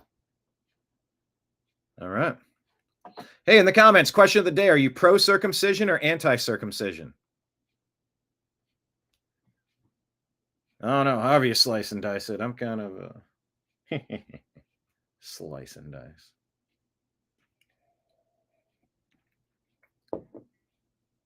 No, they did not give President Trump the Nobel Peace Prize because they're ridiculous. RFK linked early circumcision to higher rates of autism, saying it was likely because of Tylenol per pool report. Cabot Phillips says people are laughing at this, but there are multiple studies showing potential links between autism and circumcision, including this one from the National Institute of Health, saying regardless of cultural background, circumcised boys were more likely than intact boys to develop ASD before age of 10 years.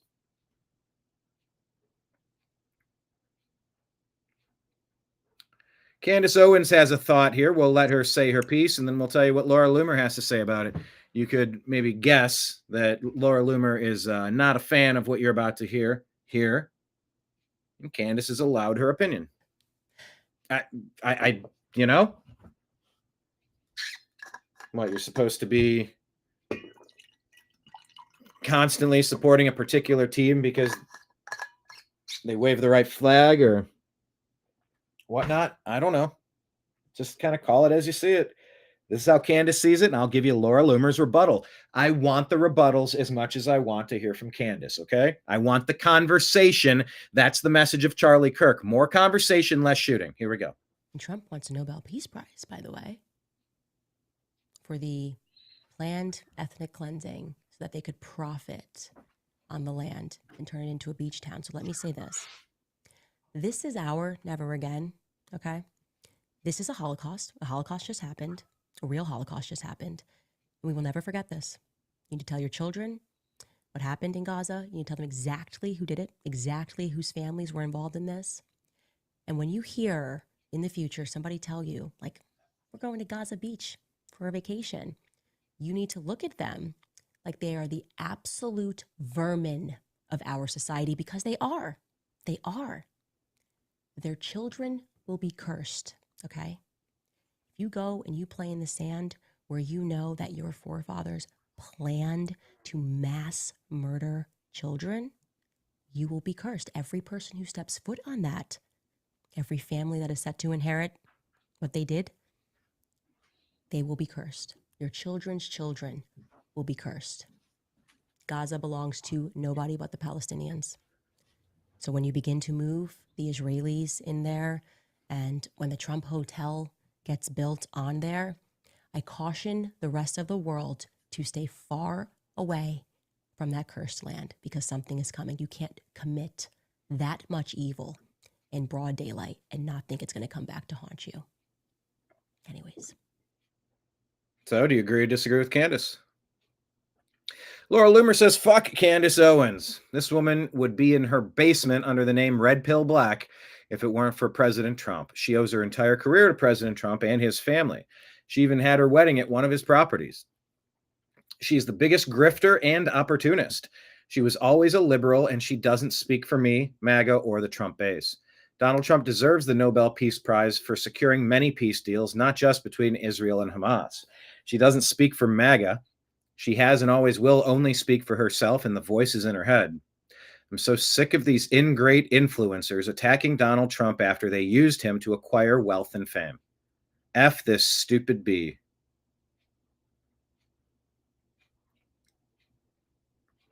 So, are you, in this question of the day, type in the comments, are you more siding with Laura Loomer, more siding with Candace Owens on this particular point? Some people have said that Israel had a stand-down order. Of course, they couldn't have let hang paragliders were going to come in and butcher 1,600 people, 1,200 people, 1,500 people, whatever the number actually is. When I asked for evidence of that, I still haven't seen anything. I haven't found a whistleblower report saying I was told to stand down, or found a document, or you had the whole battalion and you charted it. I see the accusations, and the accusations are pretty pretty damning accusations, but I'm not looking for accusations. I'm looking for information.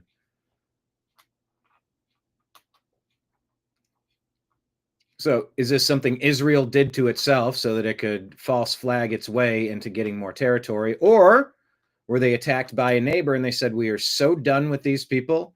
These neighbors will not stop punching us in the face. We're burning it to the ground. We're going to level it. You know what? You're done. We're done with you. We're going to take your lot and we're going to bulldoze it. You just butchered 1,500 of our people at a music festival. Screw you. You started a war. Now here's a war. Go get it. Some people look at, President Trump, that video where it's like, oh, BB and Trump on the beach. And there's a fantastic, we'll make it the Monaco of the Mediterranean or something like that. Or is it just, all right, well, here's the plan. We've definitely decided we are erasing the people that just did this to us. It's a genocide. It's what you literally tried to do. And that's what you yell every time from the river to the sea. We will exterminate the fleas. Don't make me pick between the Red Sox and the Yankees like I'm supposed to have a favorite team here. And don't try to make it like I'm supposed to know the difference. My main point is that I woke up in a world that had that state in it. You could say 1948, it should have never been carved out, and it was this family, it was the bankers, and it's all, we can go back thousands of years. My main perspective has always just been, I woke up in a world where there was a country like this. Can we stop fighting each other? Like, my main thing has been just stop punching each other in the face. I don't know. I can't go back and re-legislate everything. Seward's folly. Give it back. Give it back to Russia. I'm like, I don't know. Oh, the Louisiana Purchase. That belongs to, Spain and France and England. And, this all need. I go, how far back are we supposed to go and just keep looking in the side mirrors and the rear view mirror? I'm trying to look forward. So it's pinkies up, everybody. Cheers. By the way, if you want to get a mug that you can put a pinky on, you know how to do it. Let me know. Okay. So Fox News says U.S. troops are headed to Israel to support a historic peace deal. Readers add context saying 200 U.S. personnel who are already stationed at CENTCOM will be monitoring the peace agreement in Israel, working with other international forces. U.S. Central Command CENTCOM is responsible for defending U.S. interests in 20 nations. Carolyn Levitt wants to say that U.S. troops heading to Israel to support historic peace deal is taken out of context. She's agreeing. 200 U.S. personnel already stationed at CENTCOM tasked with monitoring peace agreement. And they will work with other international forces on their own. Okay, so they just kind of repeated. Washington Post says, yes, Trump deserves the Nobel Peace Prize. Pinkies up for the Peace Prize. His Gaza agreement, though still fragile, adds to an unprecedented peacemaking record. He's decided, I'm going to negotiate with every single country on earth. We're going to redo our tariffs. We're going to redo our agreements. We've been getting taken advantage of. We're going to maintain some peace. We're going to have some naval. We're going to have some air forces. But you know what? We're going to have favored nation status when it comes to trade. You're going to drop the tariffs, and we're going to add tariffs to some of your stuff or all of your stuff or certain things. Work with us. By the way, you've had an ongoing conflict with XYZ country. Knock it off. I'm negotiating with them, and I want a peace agreement. We need to calm all the stupidity down. I sense that is the general thrust of President Trump's foreign policy with Marco Rubio, wanting to just simmer these. The laundry list that Byron Donalds showed you, that's an impressive laundry list. Credit where credit's due. So Washington Post, of all places, says, yes, President Trump deserves the Nobel Peace Prize. Mike Lee says, hell has frozen over. Washington Post is MAGA. Dr. Eli David says, Gaza will not be rebuilt. You look at this. I mean, it's been knocked to the ground. All of it, like in the Palisades. It will be far more practical and cost-effective to construct new cities on undeveloped land than to clear the rubble that their cities have been reduced to. Well, I don't know about that. The ruins will remain for years, a stark warning to future terrorists and their supporters.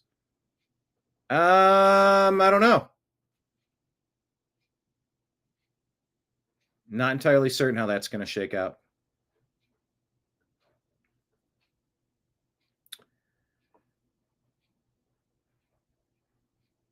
Evan Kilgore says the world is waking up to the evils of Zionism, responding to Candace. White House put this out and says, as president, my highest aspiration is to bring peace and stability to the world. New York Post says, joy and peace celebration as Hamas and Israel accept the Trump truce. Fox News says, new, the first daughter praises, am I on the right screen? Let me go to this one again.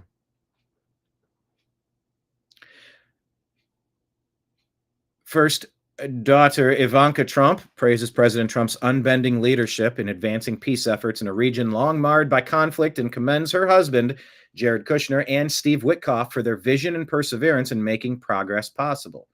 Quote, I won't fully celebrate until every hostage has been returned and peace prevails, but I hold on to hope that one day we will dance again and maybe even dance together. Daniel Rubenstein. He says, I remember when very smart people made fun of Jared Kushner after he said he read 25 books on the Israeli-Palestinian conflict. The intelligent thing to do would have been to ask him for his reading list. The Intelligencer, New York. Jared Kushner claims he can solve Israeli-Palestinian conflict because he's read 25 books on it by Matt Steeb, intelligence staff writer. Banshee says they all made fun of Jared Kushner, but he now has secured 2 major Middle East peace deals where all of his predecessors had failed. What does that say about these predecessors and their supposed expertise, along with the press who gargles credentials while ignoring results? Drew Pavlou is saying this. The Church of England decided this week to cover the interior of their oldest cathedral in England in graffiti in order to represent the voices of marginalized communities. Look at this. I mean, is this real? Is this grok? Is this real?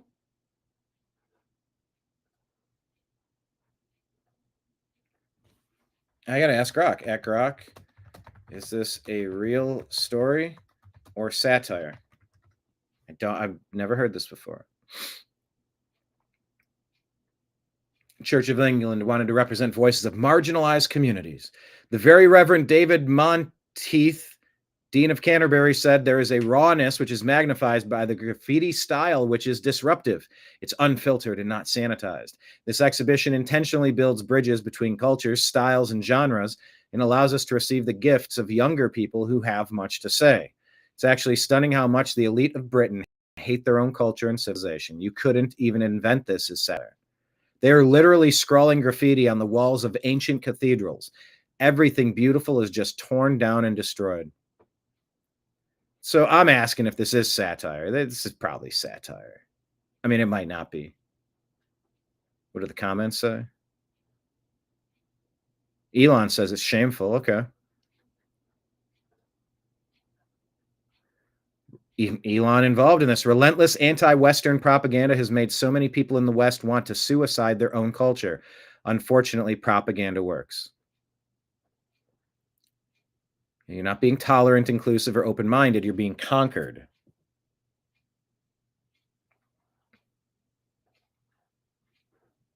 Okay. And Wokeness says there's a 29-year-old who was killed in Charlotte. The suspect is Sanchez Nicholson. 33 prior arrests and multiple attempted murders. Multiple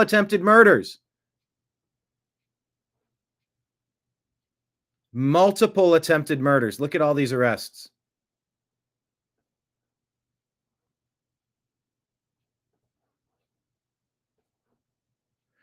Elon says judges, DAs, lawmakers, and non-governmental organizations who push murderous thugs on the innocent public need to be held accountable for their actions. You You got multiple attempted murders on your right. You should not be in general population. You cannot trust a crazy, violent person. Mint Premium Global. What's this? Nathaniel Halberstad says, yes, it's a problem that Salesforce founder and CEO Mark Benioff funds radical left terrorism in our country. But that's just the tip of the iceberg. Mark Benioff really is the worst of Silicon Valley. Gunther Eagleman says, Benioff Salesforce Foundation funneled $23.9 million to the Tides Foundation. Tides Foundation was identified as a key funder of Riot Inc. in left-wing extremism. They also backed the Columbia University riots and gave $1.5 million to Arabella Advisors' new venture fund, which is tied to terror groups. We should be investigating everyone who finances left-wing violence.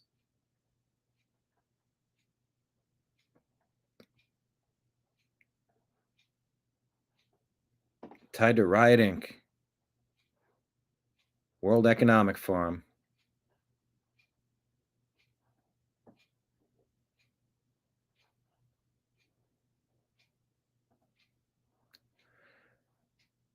Amy Klobuchar knocks at the door of the House chamber and no Republicans can be found. They need to get back to work and stop health insurance premiums.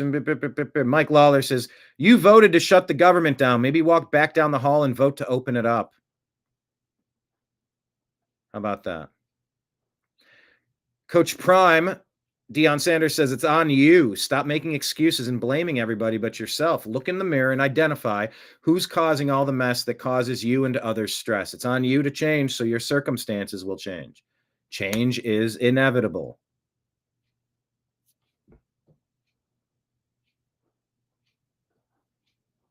It's a good lesson, I think. Pretty good lesson, I think.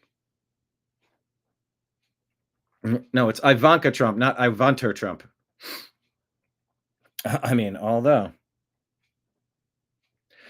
Jared Kushner claims he can solve Israeli-Palestinian conflict because he's read 25 books on it.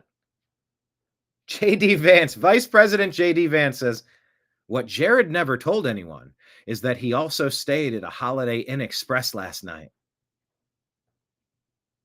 Come on. That's how you internet. That is hilarious. Well done. Bravo. Well done. Flippin' fantastic. Christian Peterson here says, when I began investigating Antifa in Sweden 5 years ago, their response was to terrorize my family. They targeted my single mother's home and car with repeated attacks week after week. My father had died of cancer when I was 14. She was all I had. One night, I finally caught them in the act. I grabbed my baseball bat and ran outside in my underwear. They fled. Since then, I've worked relentlessly to expose them, not with violence, but with to shine a light on the extremist networks that the media refuses to name, to bring awareness to the threat that they pose, to call them what they are, domestic terrorists. So yeah, thank you, President Trump, for calling them out, going after Antifa. And they are global. Bay Area companies with the most H-1B visa workers and what they get paid. Nathan Halberstad says, while firing thousands of Americans, Benioff quietly kept his H-1B employees recently reported at 1,500, adding more than other big tech players like NVIDIA and Cisco. These replacing American workers with foreigners. That's not okay in America. Here's a message about Katie Porter from Steve Hilton. Katie Porter thinks she's going to be the next governor of California. But if you've watched her, she's very unimpressive. So I've been out today. Everyone's going on about Katie Porter, obviously. Katie but in a way, it's unfair to pile on her. She's not unusual. They're all like this, these California Democrats. They're all the same. Arrogant, entitled, this ruling elite. 15 years of one-party rule, and they think they should never be held accountable for all their failures. How dare you ask me questions? They're going to rule forever. They have no interest in the lives of the people they're supposed to represent or the actual results of their policies. It is so disgusting. And she just ripped the mask off. And they're all the same. And that's why we're going to have change in California. We are sick of it. We are sick of these people, their failure and their arrogance. That's why I'm going to be in the top 2 next year. I can see people, Democrats, independents, getting behind my campaign. That's why we're going to win next year. We are going to kick these people out and have change in California. So I've been out today. Everyone's going on about Katie Porter. We showed you some stuff from Katie Porter. Feel free to watch it again if you missed it. Wow. Just nobody you want to put near a position of power. A really awful person, it seems.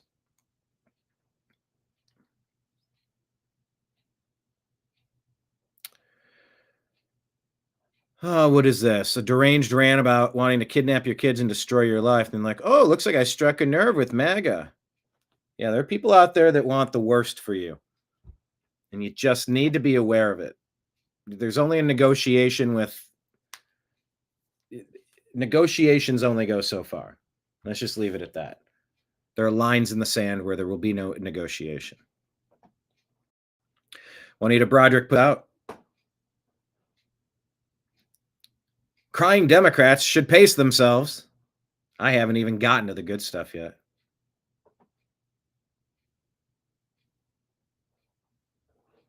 Let's hope, right? Andrew Colvett says, God bless Secretary of War Pete Hegseth, who has issued 300+ disciplinary actions and counting against Pentagon staffers, contractors, and servicemen who celebrated the Charlie Kirk assassination. Those in our ranks who rejoice at an act of domestic terrorism are unfit to serve the American people. Amen. If you're a vile, ghoulish, and evil enough to celebrate the cold-blooded murder of a peaceful father, husband, and patriot, then we do not want you serving this country's military. Good riddance. Agreed.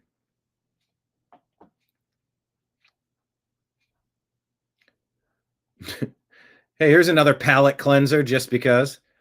Here's video of a guy who's finally receiving the stolen items from his dog. It's the internet. I found a cute story. This is nice. TNAM Animal Rescue. I think Chris is trying to redeem himself. Thank you. Oh, they got music. I gotta mute it.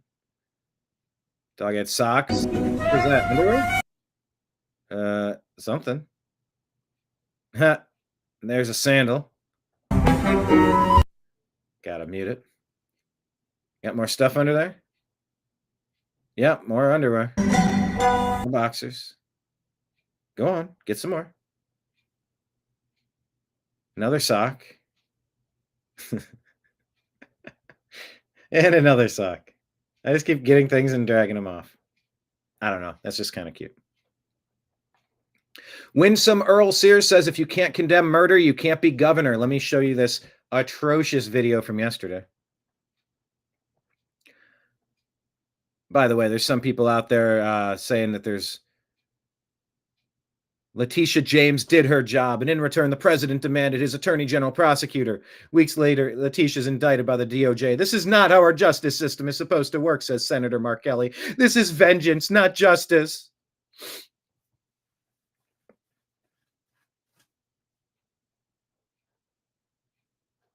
And by the way, tell me about it. Mainstream media, here are your 19 precedents. Thank you for your attention to this matter. You attacked the whole Trump team. America's mayor, Rudy Giuliani. Jenna What's-Her-Face. All sorts of people. I'm trying to remember all the names of these folk.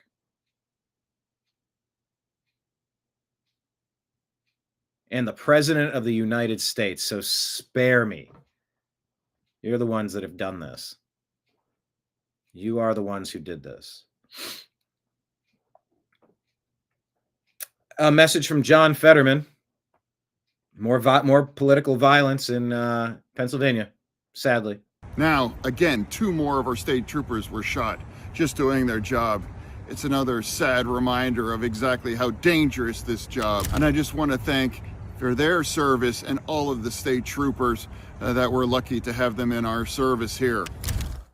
Now, again, 2 more of our... So that's not good. Lomez here says, a month ago, Data Republican put together a profile of one of Antifa's most active international funding networks. All this activity is now subject to potential felony charges. The feds need to start somewhere, and they might as well start here. There's the thread. Feel free to share this. Alliance for Global Justice. They serve as the fiscal sponsor behind Refuse Fascism, the group that organized the U.S. Open protest. And the story gets only darker from here. Paid protesters stand outside the U.S. Open in New York City and begged attendees walking in, boo Trump today, boo Trump today, boo Trump today. November 5th, come to D.C. Trump must go now. Must go now.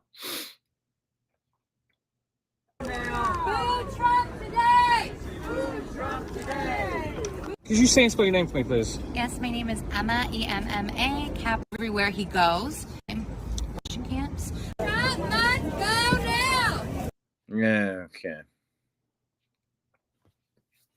Donations to Refuse Fascism are tax-free, courtesy of Alliance for Global Justice. Oh. Well then. One of their initiators is Bill Ayers. All right, so go follow this thread. There's so much info from Data Republican here. Hey, check out Egypt's border with Gaza. So unbelievably well protected you would think for keeping this zombie apocalypse away. Why would Egypt have a strong border with Gaza?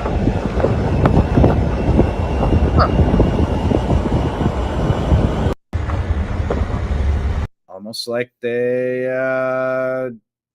want to do their thing and be left alone. Go figure. All right. John Kennedy, one of the most interesting voices from the Republican Party, talking with Will Cain about the peace deal between Israel and Hamas. I am so proud of our president and my country, despite what the president of France has said, despite the prime minister of England, of Australia, our friends in Australia, the prime minister of Canada, despite all of them acting like whiny, weak wokers who sided with Hamas. President Trump has brought Hamas to the table. He gave them a very simple choice: either accept peace, or we're going to slap you to Pluto. And that's how you have to deal with these hard people. And I'm very. I just want to say I'm very proud of what we've done today. To the point that you are making, we're talking about something that, as far as I'm concerned, is far beyond the necessity of validation from the Nobel Committee. It doesn't need the Nobel Peace Prize. It stands on its own in history and is an accomplishment that has eluded presidents for, honestly, generations. Yes, and also, if you look at this from the even bigger picture, what has the president and Israel accomplished together? They beat Hamas, they beat Hezbollah, they beat Iran. They have brought stability for the Western world and for the Israelis to the Middle East for the first time in a long time. And I will tell you something, they may not be saying it, but the other countries in the Middle East, Saudi Arabia, Egypt, Jordan, they're thinking the same thing. They're a lot more scared of Iran than they are of Israel. Frankly, quietly, they want to be Israel's friend, and I think Israel wants to be their friend.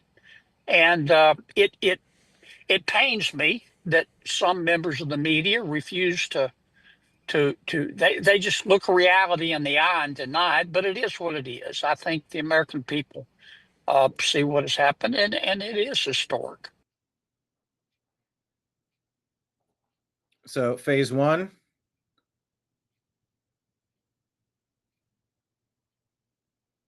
Pretty good. It's a start. I don't want to get too excited by it yet. But it is a nice start. Steve Ferguson says, hey, remember when the votes were being counted in Pennsylvania after the 2020 presidential election? Corey Lewandowski and Pam Bondi showed up at a Philadelphia vote counting facility demanding entry. They had a warrant signed by the judge allowing them entry, and they were turned away. This would be a good place to start unraveling. I am so proud of our president. Let's play on that. This would be a good place to start unraveling the stolen 2020 presidential election. Attorney General is even familiar with this incident. Okay. Winsome Sears just bodied Abby Spanberger in the Virginia gubernatorial debate. I'll play you that clip in just a second. Daniel Horowitz says, yeah, they pay that part because it's the price of Obamacare. It's like someone stabbing a victim and then offering morphine and advocating for endless morphine while continuing to stab the victim. How about we pull out the knife? They're complaining about Obamacare, but Obamacare was never affordable. The Affordable Care Act was never affordable. It was written by the insurance companies, and nobody challenged him on it. Nobody said, show me where this works. You want to try this in one state? Try it on a state level, and let's test some things out. And then if we like certain programs, we'll adopt them. If we don't, we'll adjust them. They said, nope, you need to take over 1/6 of the economy immediately, and we didn't like that. So here's what the people over at CNN are trying to say. Imagine an older couple out there who's making $85,000 a year. That's not billionaires or anything like that, but that's a higher earner in this case. Here's their current premium, $7,225 per year. That's 8.5% of their income. That's sort of the top end under the current rules. Under the change, if it expires, that will jump to $25,000 per year. That's almost a 30% increase. That's almost 30% of their income, not an income, 30% of their income for the year. That's a tough thing if you're making $85,000 a year. Imagine an older couple out there who's making $85,000 a year. It was never affordable. Andy No says, it's sad how many tried to destroy and kill President Trump, the guy who secured a Gaza breakthrough that eluded Joe Biden. It is. It's shame on them. Okay. Confirm Bias says, this is one of the best comments ever. Erica posts this. HUD Secretary Turner. Who is this guy? What's his name? It just says Secretary. What's his full name? Scott Turner. Oh, I'm sorry. I was looking underneath it. Asked about the possibility of families being pushed out of the HUD program. This is the answer. What a great answer. I was curious about some of the time limits on housing assistance. This is, housing that's already built that impacts millions of Americans. You spoke a little bit that some of the concern there was fraud, but I was wondering if there's, any worry about, you could be pushing out families who are dependent on these HUD programs that, this is really the only avenue they have to get housing. You're talking about the proposed time limits? Yeah, that's right. And what is your question? Just if there's any concern about whether you're going to be pushing out families that need that. No, there's no concern at all. Government subsidies were never meant to be a lifestyle. Have you ever met somebody that live in government housing? Personally? I have. I've asked, I met hundreds of people around our country. Government subsidies were never meant to be a hammock. They're meant to be a trampoline. We're always going to have people in our nation that need help. And we understand that from the heart of HUD. We understand that we'll have these people. I met a young lady in a certain city in our country that's been living in a certain housing project, which was deplorable. She's 52 years old. She's been living there since 1953. She's 52 years old. She's been living there since 1973. She's able-bodied, able-minded. She was raised there. She lived there. Now she's raising her children there. There's 3 generations living in government subsidies that are able-bodied, able-minded. That's not the way that our government and our country is supposed to be. And so when you talk about time limits are kind of an encouragement. It's like, hey, you can do this. Now remember, we're talking about able-bodied, able-minded people, not seniors, not the disabled.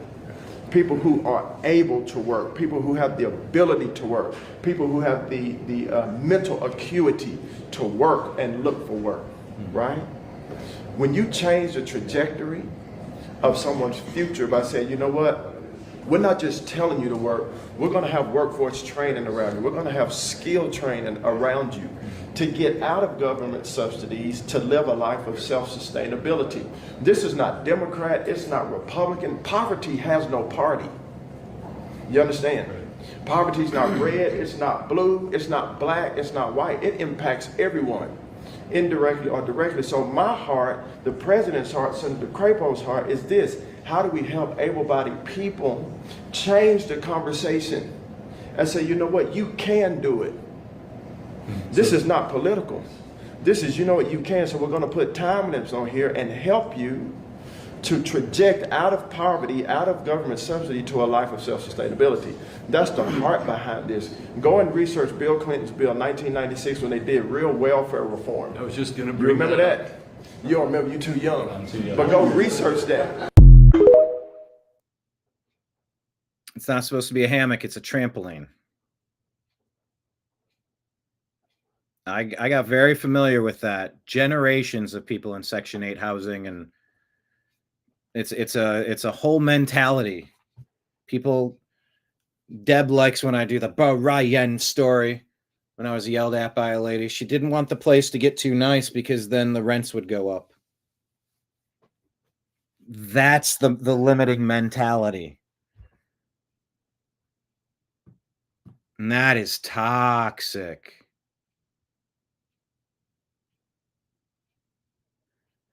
What is this? Multiple people. What's this news story? 60 miles southwest of Nashville, Bucksnort. Accurate energetic systems, an explosion. Multiple people perish after an explosion at a Tennessee military munitions plant. Oh, that's not good.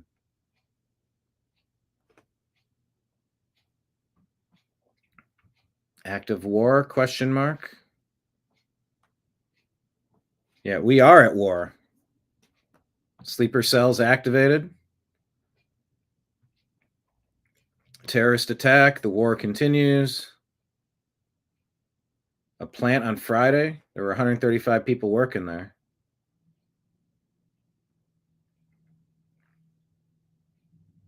Not an accident.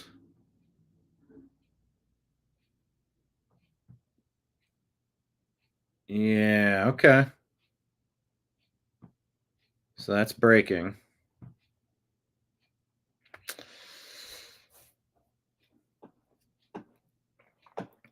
Yeah, people learn how to cheat the system and then they brag about it. Uh-huh.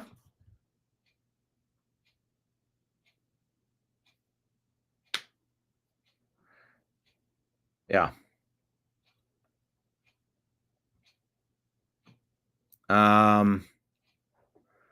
Just like how everybody in the immigration system, they were told, claim your, what was the term they would use? You're seeking asylum.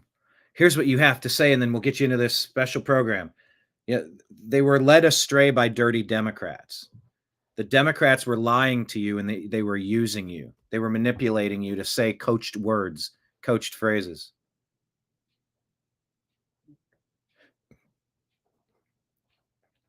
PJ Media says the Virginia gubernatorial debate was a disaster for Spanberger.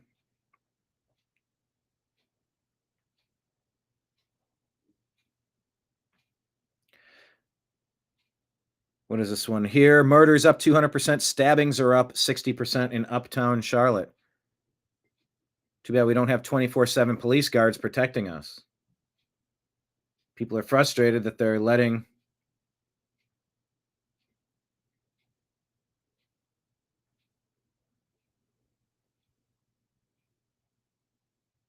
what is this post? Another one I'm putting out on our Instagram feed. DHS.gov is playing videos of the death threats that their agents are getting with their families. We are in the middle of a war right now. It just is what it is, people.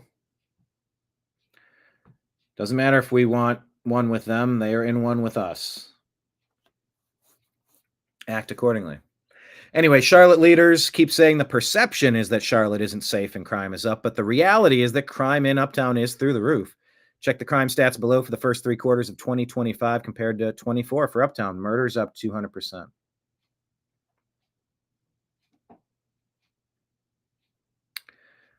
Antifa wanted resistance. Well, they got it, except this time it's coming from Ken Paxton.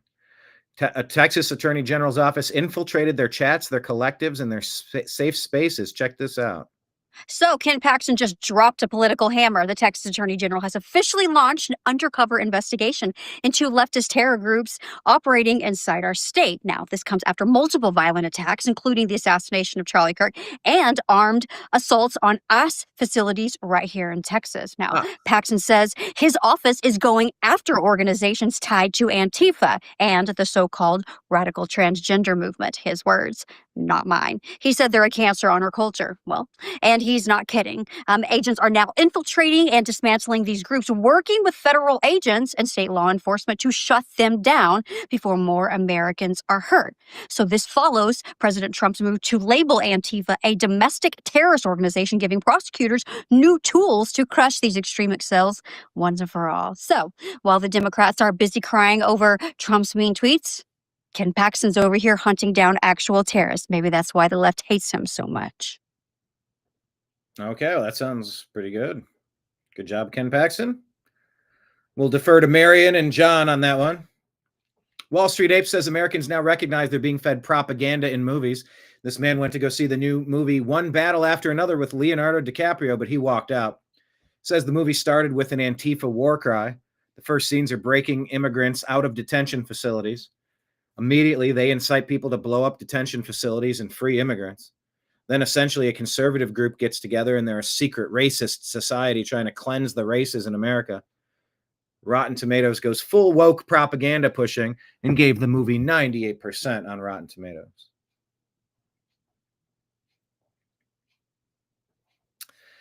Donald Trump ends wars that other people start. Rob Finnerty on Newsmax. We want to show you a moment. The moment that Secretary of State Marco Rubio came into the room and interrupted the president, which would never happen unless something very big had just happened. But he walked into the room and he whispered in the president's. By the way, Trash Panda loves Ken Paxton. Greg Abbott is worthless. Marion loves Ken Paxton. Okay. All right, we're 2 for 2. We need to get, where's Unholy Hoax? We got to get Unholy Hoax in here. Tell me, in San Antonio, you like him? He's statewide, right? He's not just a regional. That's the, what do we got? Ken Paxton's the Attorney General and Greg Abbott's the governor, right? So here's the moment. He gets the note from Marco Rubio. Here, it was either going to be really good news or really bad news. Yeah, that's so true. This is going to be monumental to disrupt this moment either way. Good or bad? What is it? Good or bad? Very big had just happened, but he walked into the room and he whispered in the president's ear. It was either going to be really good news or really bad news. Criminal conspiracy. Okay. I'm just given.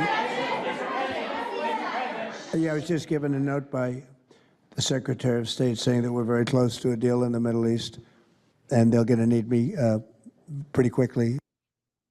We haven't seen that in 25 years. You might remember this when President Bush was reading a book, My Pet Goat, to a classroom of second graders in Florida, and White House Chief of Staff Andy Card walked over to the president in a very similar scene, but whispered a very different message in the president's ear. That's exactly what I thought of here. Exactly. And I mean, just in that moment, you're not entirely sure what's going on, but you know it's something. For a second, you have no idea what's happening. Then you got to process it fast. Message was, quote, a second plane hit the second tower. America is under attack. For George Bush in America, that was very bad news. But for Donald Trump yesterday, and for America and for the world, it was very good news. Donald Trump ends wars. Other people start them. Donald Trump ends them. And at this moment in time, tonight, That is an objective fact. George Bush was reading a book about a goat. Tonight, Donald Trump is the goat. Information. All right, that was a good wraparound. That was solid. That's good writing there. Let's approve this guy in our group. Yeah, by the way, we're in the Agree to Disagree Show group on Facebook. TNAM's the Agree to Disagree Show. And we also have our Facebook page, The New American Media. Just had a request to join.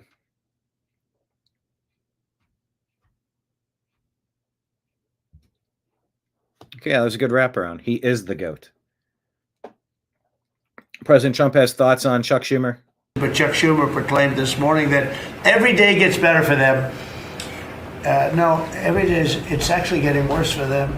And they're having a rebellion in the Democrat Party because they want to stop. And if you saw all of Schumer's, I watched last night like 10 different times over the years, he said, you can't shut down government, you can't shut down. And now he's the one that shut it down. So this is a confession that he's acting not to serve the people, but to serve the partisan interests of his the radical left party. But Chuck Schumer.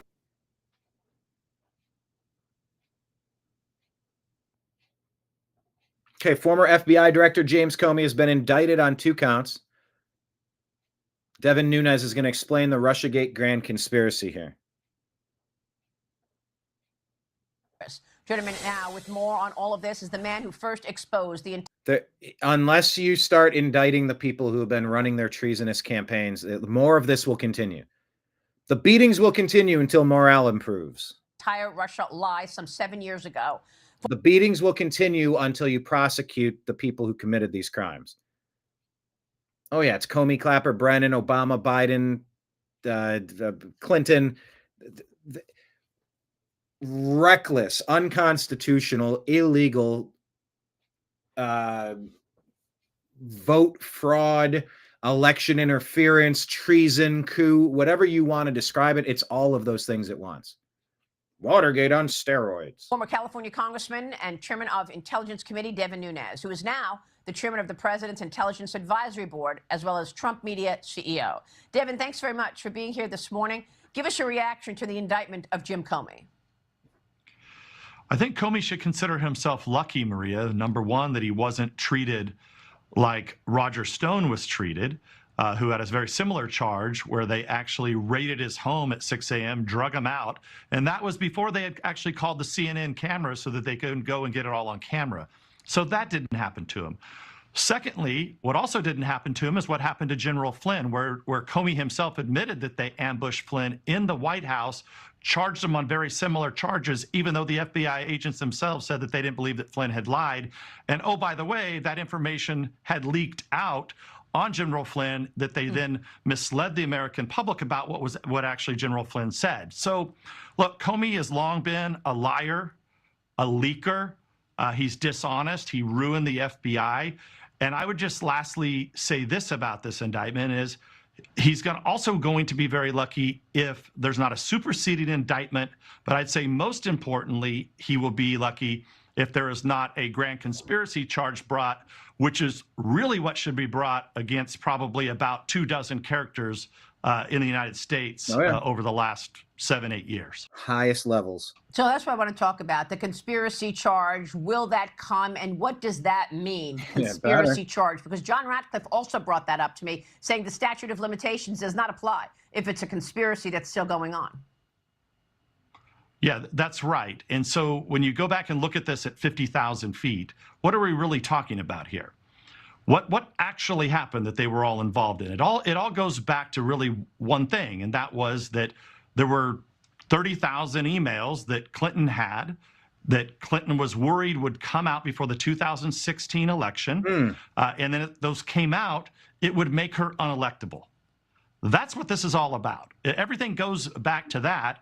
And then what happened is that Comey and company and all of them got involved in the so-called Clinton plan, which, if you remember, the Clinton plan was to do what? To say that the Trump campaign was colluding with the Russians, and that's how the emails got out. It's all true. That's all happened. That's like the quintessential definition of conspiracy. Unbelievable. So I want to know from you is who else do you Who else? Comey, Clapper, Brett. I just named them. You believe should be indicted. You All just of them. said there should be dozens more who should be affected here. And also the chance of further charges against Jim Comey. Is it just lying and obstruction or something more? Stay right there. We want to talk about that when we come back. I'm with Devin Nunes this morning, and we'll be right back. All right.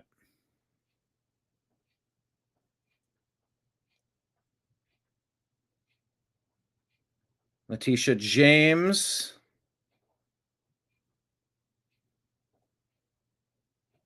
Defrauded her lender by $19,000. Interesting, the stuff she went after.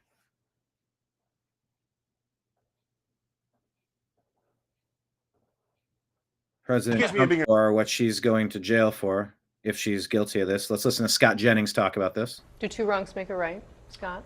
Well, the implication that I don't support the Constitution that you made notwithstanding. I did not say that. Excuse me of being an He's original. just famous for being a constitutional originalist. Here's what I think. If Democrats like Slotkin are going to come out today and whine about selective prosecutions over Tish James, her entire career is built on the selective prosecution of Trump, of one man. Yep. Now, I also believe what Elliot said. There's a process here. Everybody gets their day in court. Obviously, a grand jury saw enough evidence to bring charges. We don't know what they are, but a grand jury looked at this and says, okay, there's something here. She gets to go to court just like Comey, just like anyone else. But to me, it's just not going to fly to boo-hoo over selective prosecutions on this particular person who promised in her campaigns, who went after him on things, as Jonah said, that had no business ever happening, if not but for the man's last name being Trump. So I'm not going to. How is that not a two wrongs make a right argument? I'm not saying it's right or wrong. I'm saying she gets her day in court. I'm saying a grand jury saw enough evidence to bring charges, and I'm saying she gets to go to court and tell her side of the story, and then we'll see what happens. But I'm just arguing the political debating issue here. Democrats are going to say, this is the first time we've ever had somebody go down the road of selective prosecutions on her. Yeah. Give me a break. No, I agree with that. The one thing Yeah, on her. Well, for me, I'll find something. Show me the man and I'll find you the crime.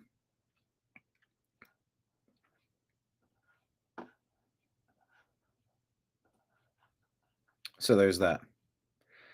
Here's this thought on Timcast. If current Republicans are unsuccessful, then Nick Fuentes is the future. So beware of that.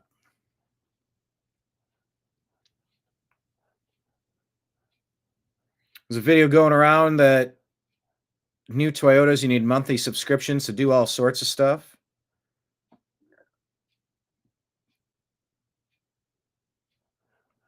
So if it's a Toyota one, I'll rate it as helpful. Don't believe the Toyota accusation.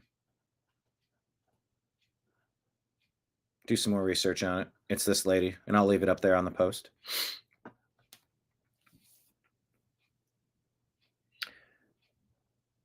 Narendra Modi, the Prime Minister of India, spoke to my friend President Trump, congratulated him on the success of the historic Gaza peace deal. Also reviewed the good progress achieved in trade negotiations, agreed to stay in close touch over the coming weeks. They're trying to work things out, and it's great that we're in charge again. There's a new animated film from Angel Studios called David, releasing soon.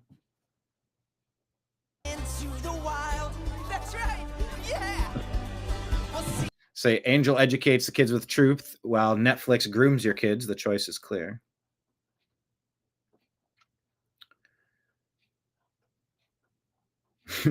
The green scam on full display in Germany. Take a look.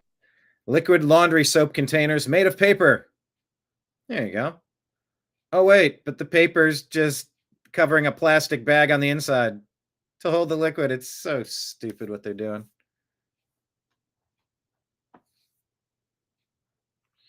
J.B. Pritzker, what kind of country are we living in when the President of the United States is targeting his political opponents? These people think we've suddenly forgotten the last 4 years. We haven't. A video resurfaced of Hassan. I'll actually kill you, okay? In front of everyone. Motherfucker, come here. Motherfucker, come here. air quote, training his previous dog named Fish. He pulls him by the tail with such force that the dog is lifted off the ground. MFer, come here.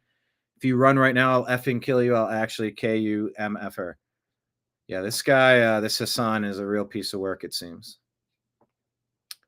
Here's more about Attorney General Ken Paxton launching undercover operations to infiltrate and uproot leftist terror cells in Texas. Do it everywhere. He's investigating Discord after the platform was used by the reported assassin who murdered Charlie Kirk. Discord chose to allow extremist content, sexual exploitation, and addiction to flourish on its platform. Senator Tommy Tuberville pushes to ban Sharia law nationwide, calls out the genocide of Christians by Muslims. This extreme ideology is straight from the pit of hell, and it has no place in American society. You won't hear from Democrats about how radical Islamic terrorists are currently carrying out mass genocide of Christians in Nigeria. Think about this. More than 62,000 Christians have been slaughtered since 2000 by radical Islamic terrorists in Nigeria. You heard that right. 62,000. And just this year alone, more than 7,000 Nigerian Christians have been murdered because of their faith alone. You can't turn on the TV without hearing about Israel's so-called mass genocide of Palestinians every day. And yet when it comes to 62,000 Christians being slaughtered by radical Muslims, it's also radio silence. Libs of TikTok shares this. A woman went to the YMCA family locker room with her kids and a grown man was there. She complained to the staff and was told that he's allowed to be there because he identifies as non-binary and Washington law allows it. The YMCA is not safe for women and kids. MSNBC's Chris Hayes says RFK Jr. has a strange obsession with finding the cause of autism. Megyn Kelly, WTF. Yeah, it's a huge problem. Let's figure out what's causing it. Joey Manarino says, here's what I'm curious about. This woman has no political talent. She's objectively hideous. She treats everyone around her like dirt. How in the hell is she a leading candidate for governor in California? Problems, and the state could lose. Get out of my fucking shot. I wanted to tell you that that's actually incorrect. It's not that it's electric vehicles. It's that if we don't meet the commitments under the Paris Climate Accord. Okay, it does. Okay, you also were in my shot before that. Bang, bang, bang, bang, bang. That's the look right there. Okay.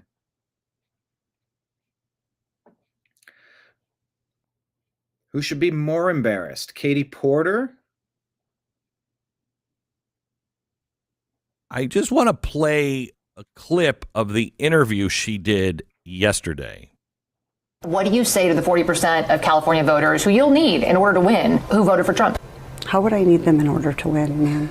Well, unless you think you're going to get 60% of the vote. You think you'll get 60%. Everybody who did not vote for Trump will vote for you. That's what you're saying. In a general election? Yes. The question is, what do you say to the 40% of voters? So dismissive. So entitled. Who voted for Trump. Oh, I'm happy to say that. It's the do you need them to win part that I don't understand. I'm happy to answer the question as you have it written, and I'll answer it. And we've also asked the other candidates, do you think you need any of those 40% of California voters to win? And you're saying, no, you don't. No, I'm saying I'm going to try to win every vote I can. And what I'm saying to you is that... Well, to those voters. Okay, so you... I don't want to keep doing this. I'm going to call it. Okay. Thank you.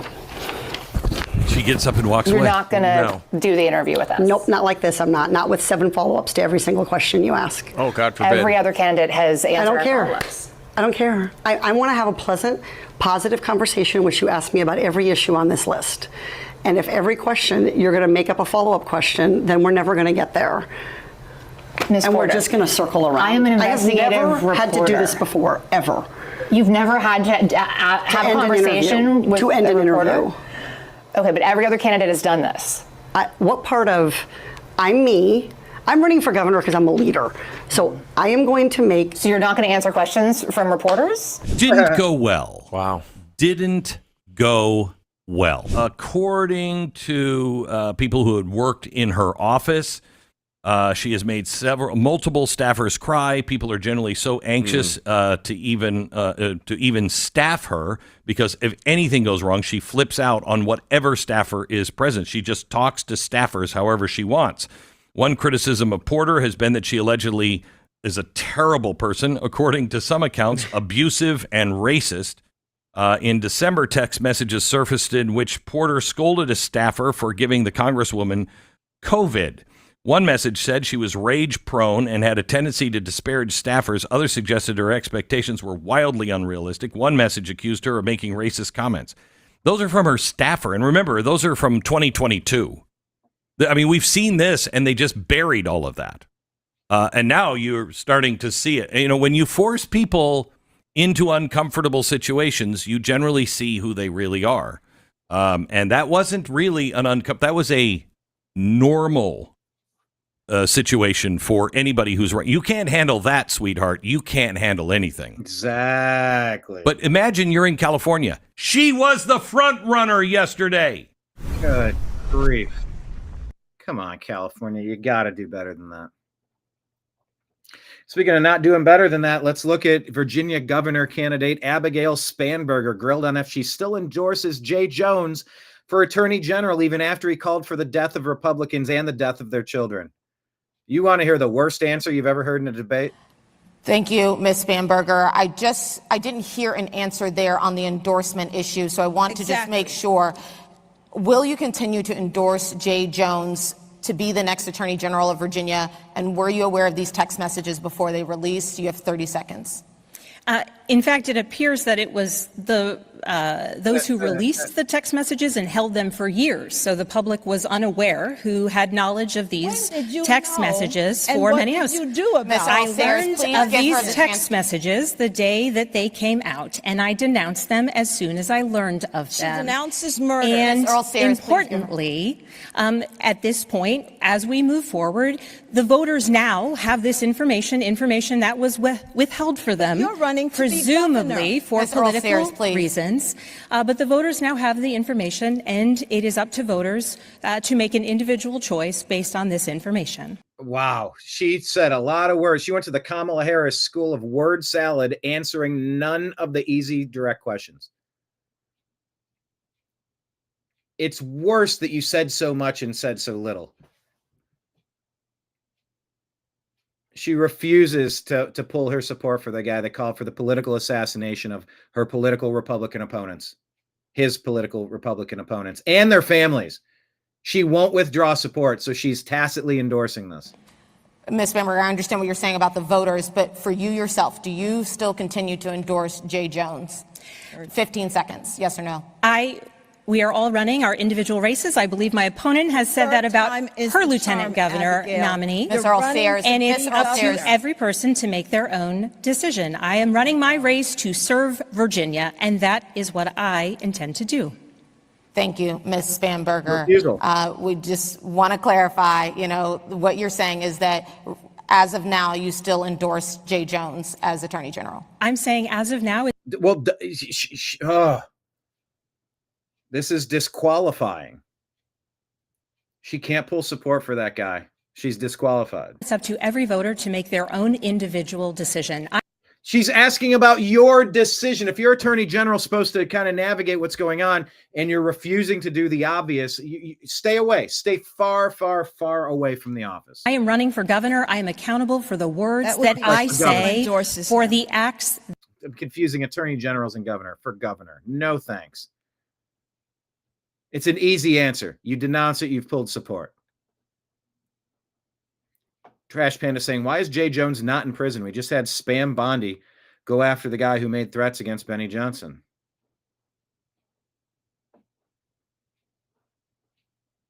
Marion, you're right. Look at the previous person, Porter. Look at her face when she's listening to the question, like she's above the question. Well, actually, that could apply to both of them. I don't know which one that comment's for. That could be for both of them. They both think they're above having to answer for themselves. That's what the Democrats represent. That I take for the policies that I have put out. Thank you. I am responsible for the policies I put out and the work I will. You will not pull your support, which means you're keeping it. Endeavor to do. Shame on you. Tirelessly You are for the people Governor of Virginia. Thank you, Ms. Spanberger. Good grief.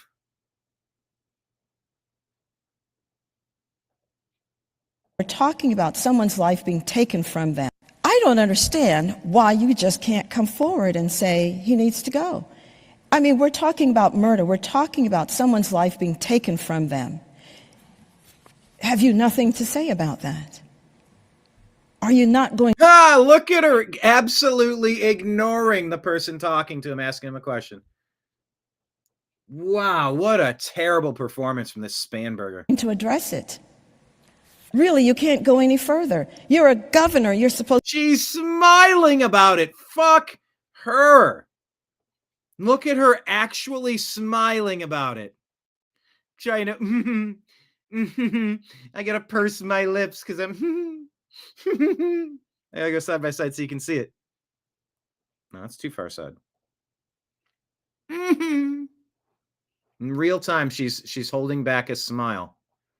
Oh, screw her. Really, you can't go any further. You're a governor. You're supposed to stand up for all the people.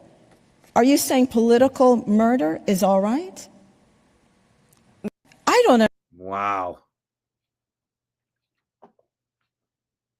Unreal.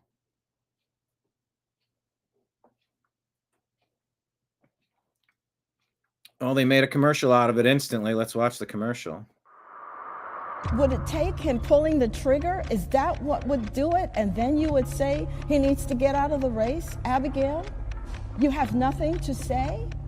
Abigail, what if he said it about your 3 children? Is that when you would say he should get out of the race, Abigail? You're running to be governor. Miss Earl Sears. Unreal. I mean, we're talking about murder. We're talking about someone's life being taken from them. Have you... Wow. This is such a bad look. Nothing to say about that? Are you not going to address it? Really, you can't go... Just sitting there trying to ignore... You're in a debate with another human. You're in a debate and you... This is an atrocious performance. I thought it was Spam Burger as well. Spanberger, I think. There's an N. Spanberger. Any further? You're a governor. You're... Look at her laughing. Look at her laughing. Really, you can't go any further. You're a governor. You're supposed to stand up for all the people. Are you saying political murder is all right? Have some political courage. What you have done is you are taking political calculations about your future as governor. Well, as governor, you have to make hard choices, and that means telling Jay Jones to leave the race. Wow. There you have it. What a beak. That's quite a beak, that's for sure. All right, everybody. That's what I had, and that's what I wanted to share with you for today's program. Thank you for being here on the TNAM Daily Show. Tip jars are out in all the regular places, scrolling at the bottom of the screen. If anyone wants a mug, let me know. I have 16 that I can mail out. Kenneth has one up on the shelf. I hope you have a fantastic weekend. And like I said, I'll be back. I'll be live on Sunday for the Browns game. That's the game plan.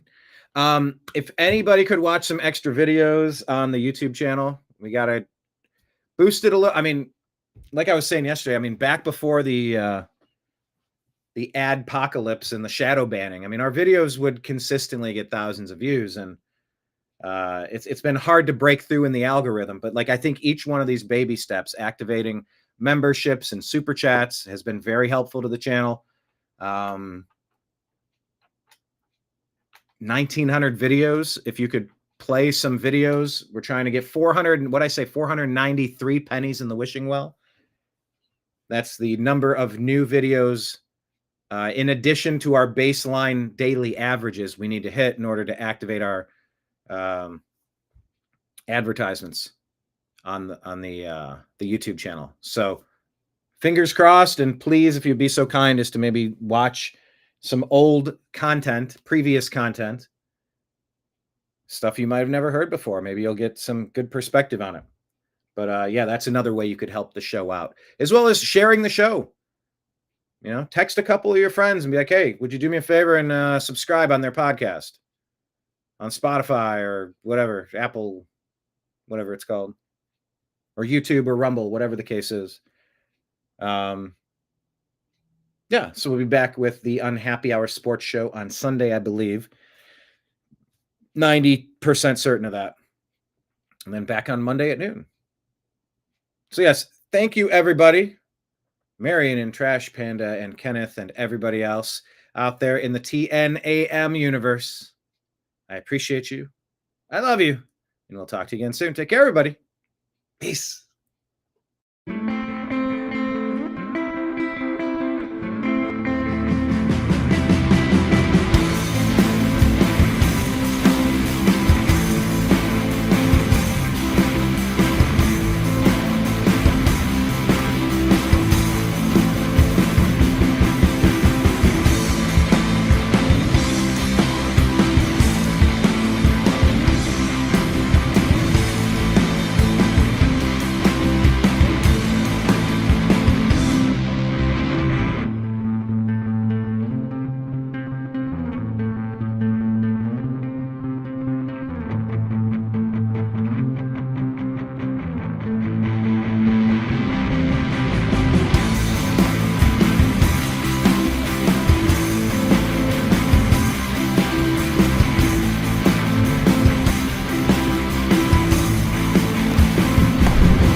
Your guide to the truth. TheNewAmericanMedia.com.